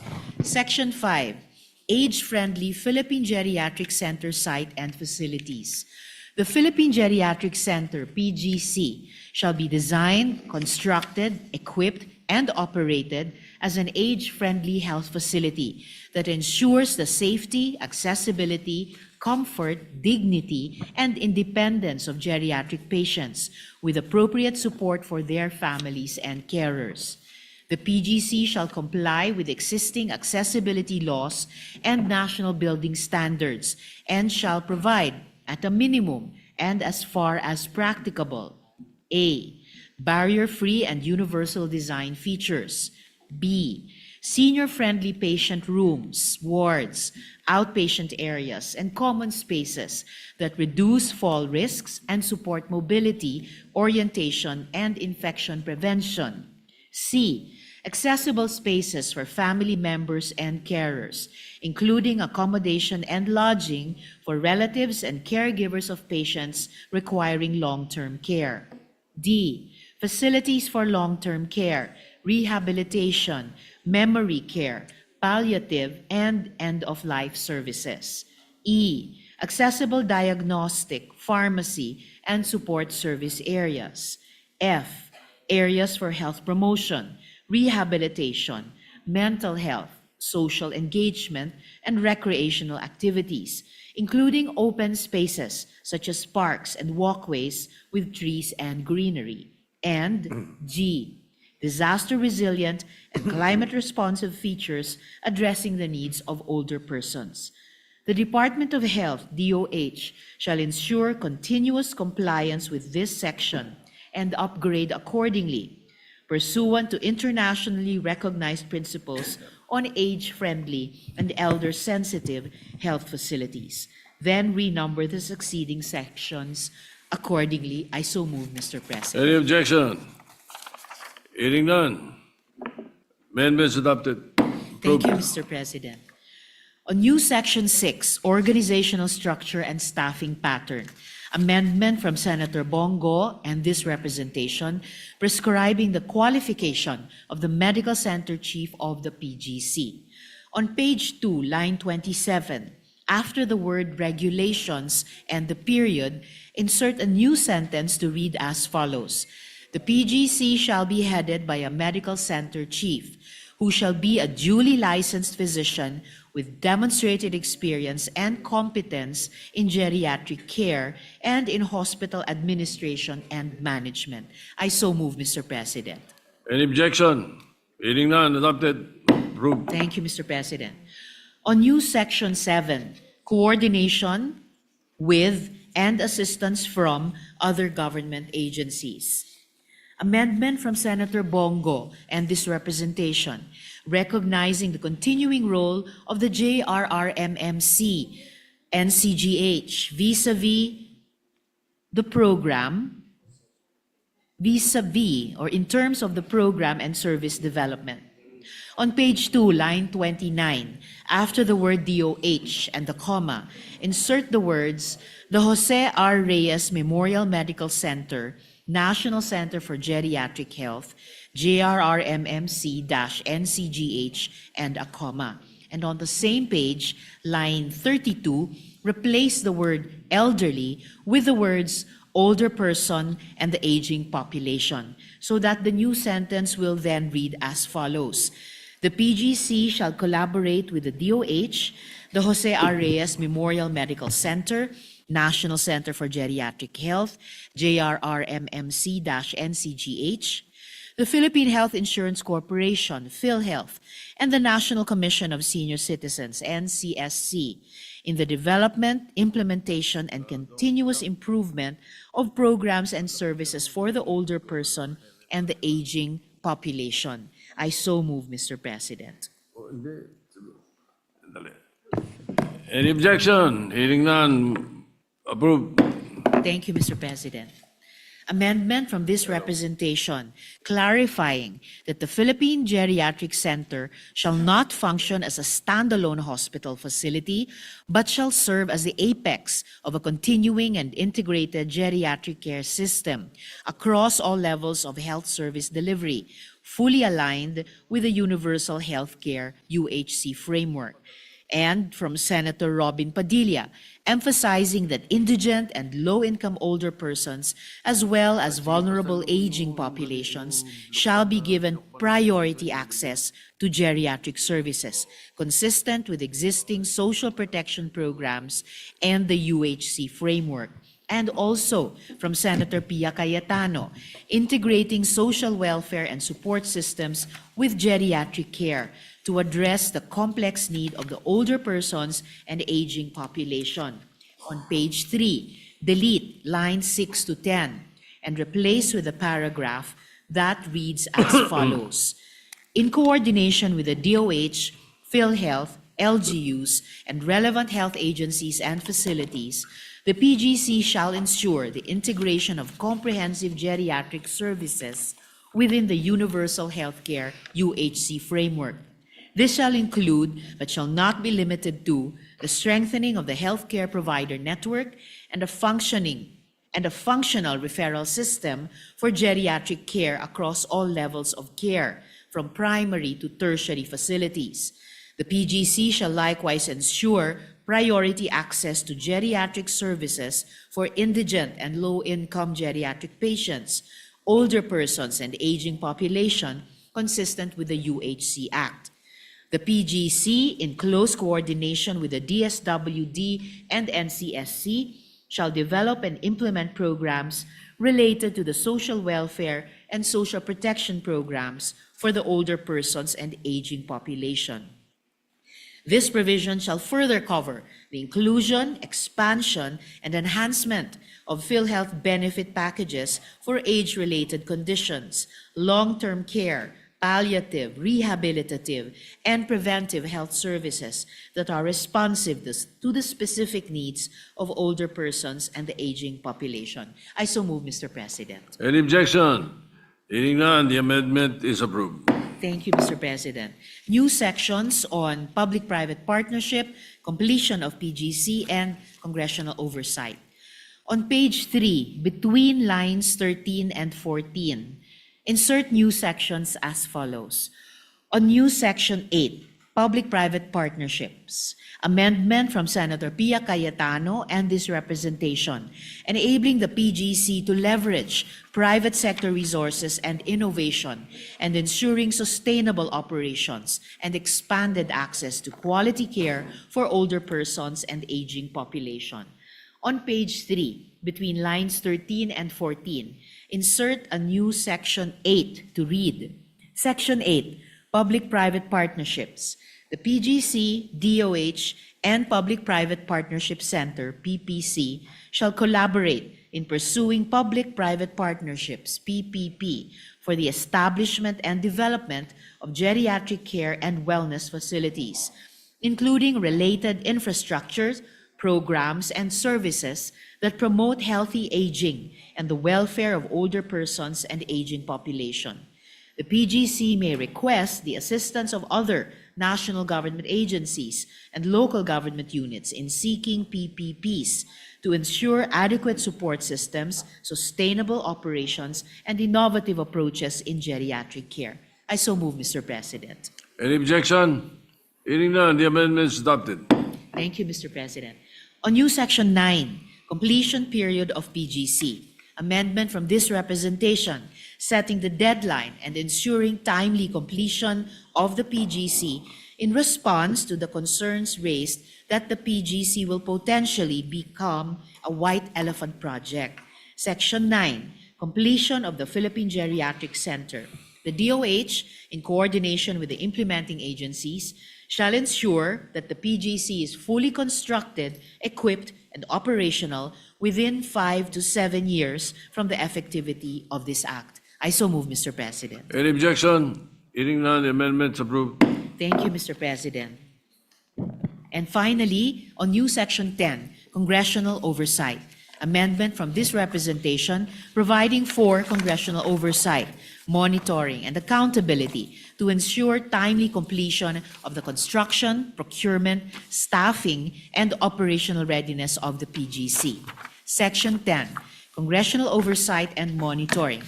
The Senate Committee on Health and Demography and the House of Representatives Committee on Health shall exercise joint congressional oversight over the implementation of this act, particularly the planning, construction, equipping, and operationalization of the Philippine Geriatric Center, PGC, including the timely completion of its infrastructure and facilities.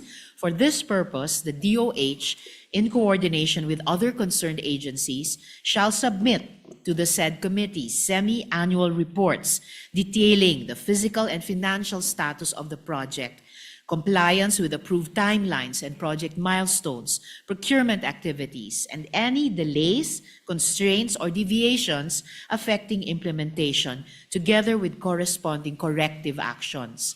The committees may conduct hearings, site inspections, and technical briefings, and may require the submission of documents and records necessary to ensure transparency, accountability, and compliance with this act.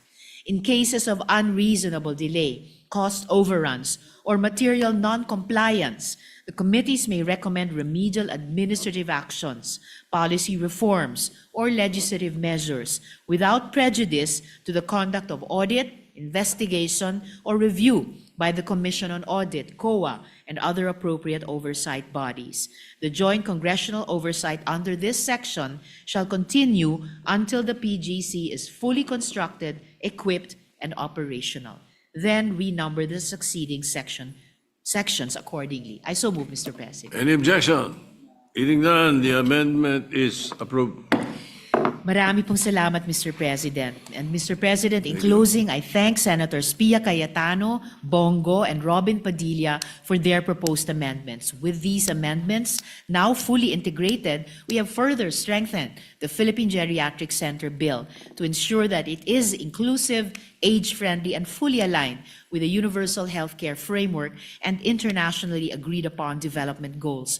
I therefore respectfully move that the period of amendments be closed so that we may proceed with the approval of this important measure.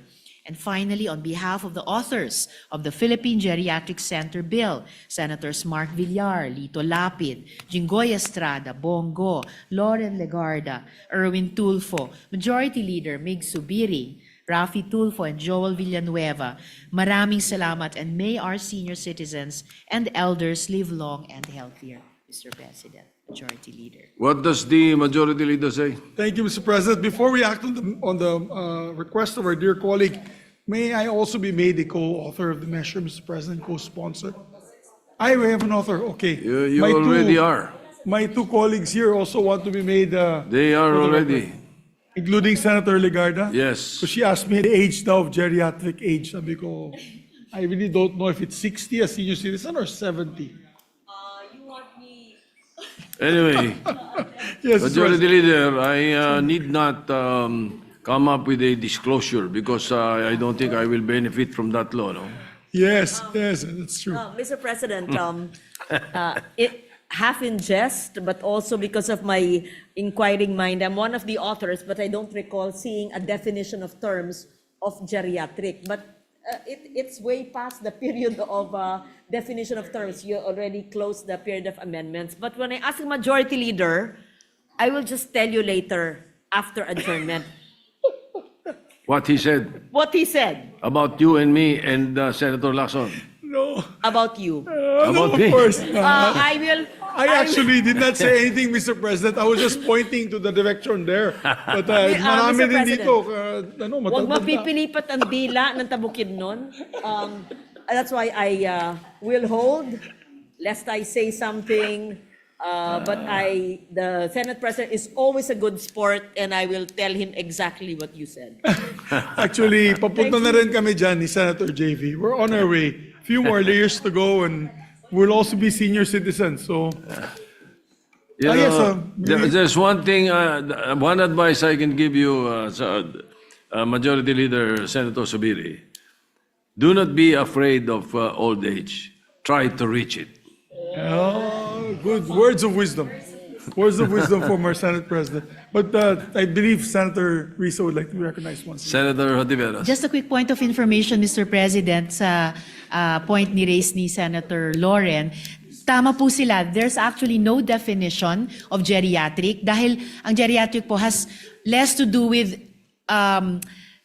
numerical age kasi there are seniors in full or practically full capacity of their physical and mental health.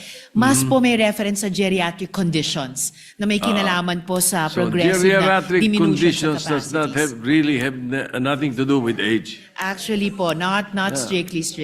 Good, Salamat po, because Mr. President. there is one thing also that I practice. I do not let the old man in. Yan, Mr. President. Yes. No. All right, Thank you, Mr. Majority Leader. President. That's why hindi Di- halata, di- Mr. President, na 65 ka lang. Yes, Mr. President. Mr. President, I move to close the period of amendments. So move, Mr. President. Amendment. Any objection? Hearing none, the period of amendments closed. And Mr. President, this is supported by almost all our colleagues. I think this is a very non-controversial bill. I consider this a happy bill for our, sorry, who? Asan Pia, of course, we'll also put on record, Mr. President, the request of Senator Pia that she be made a co-sponsor and co-author of the measure. And with that, Mr. President, I move that we approve on second reading Senate Bill number 1509 under Committee Report number 13. Any objection? Hearing none, Senate Bill 1509 is approved on second reading. Thank you very much, Mr. President. And last housekeeping measure. I move to suspend consideration. Mr. LEDAC, yes, it's a LEDAC measure, it's the majority leader. I forgot this is in the list. That's right. Congratulations to The all of LEDAC us. will be happy. Yes, Mr. President. So move to suspend consideration of the measure for third reading. Consideration of the measure suspended. And last, Mr. President, on the agenda today, just as housekeeping. Upon the instruction of Senator Ontiveros, Chairperson of the Committee on Electoral Reforms and People's Participation, I manifest the designation of Senator Francis Kiko Pangilinan as Vice Chairman of the said committee, Mr. President. Any objection? Hearing none, Senator Pangilinan is elected Vice Chair. And therefore, Actually, it's a designation of the chairman. that's Yeah. correct, Mr. President. With that, Mr. President, no other measures to take up today. I move that we adjourn the session until 3 o'clock in the afternoon, Wednesday, January 28, 2026. Thank you, Mr. Any President. objection? Hearing none, the session is adjourned until 3 o'clock in the afternoon of Wednesday, January 28, 2026. Thank you, Mr. President.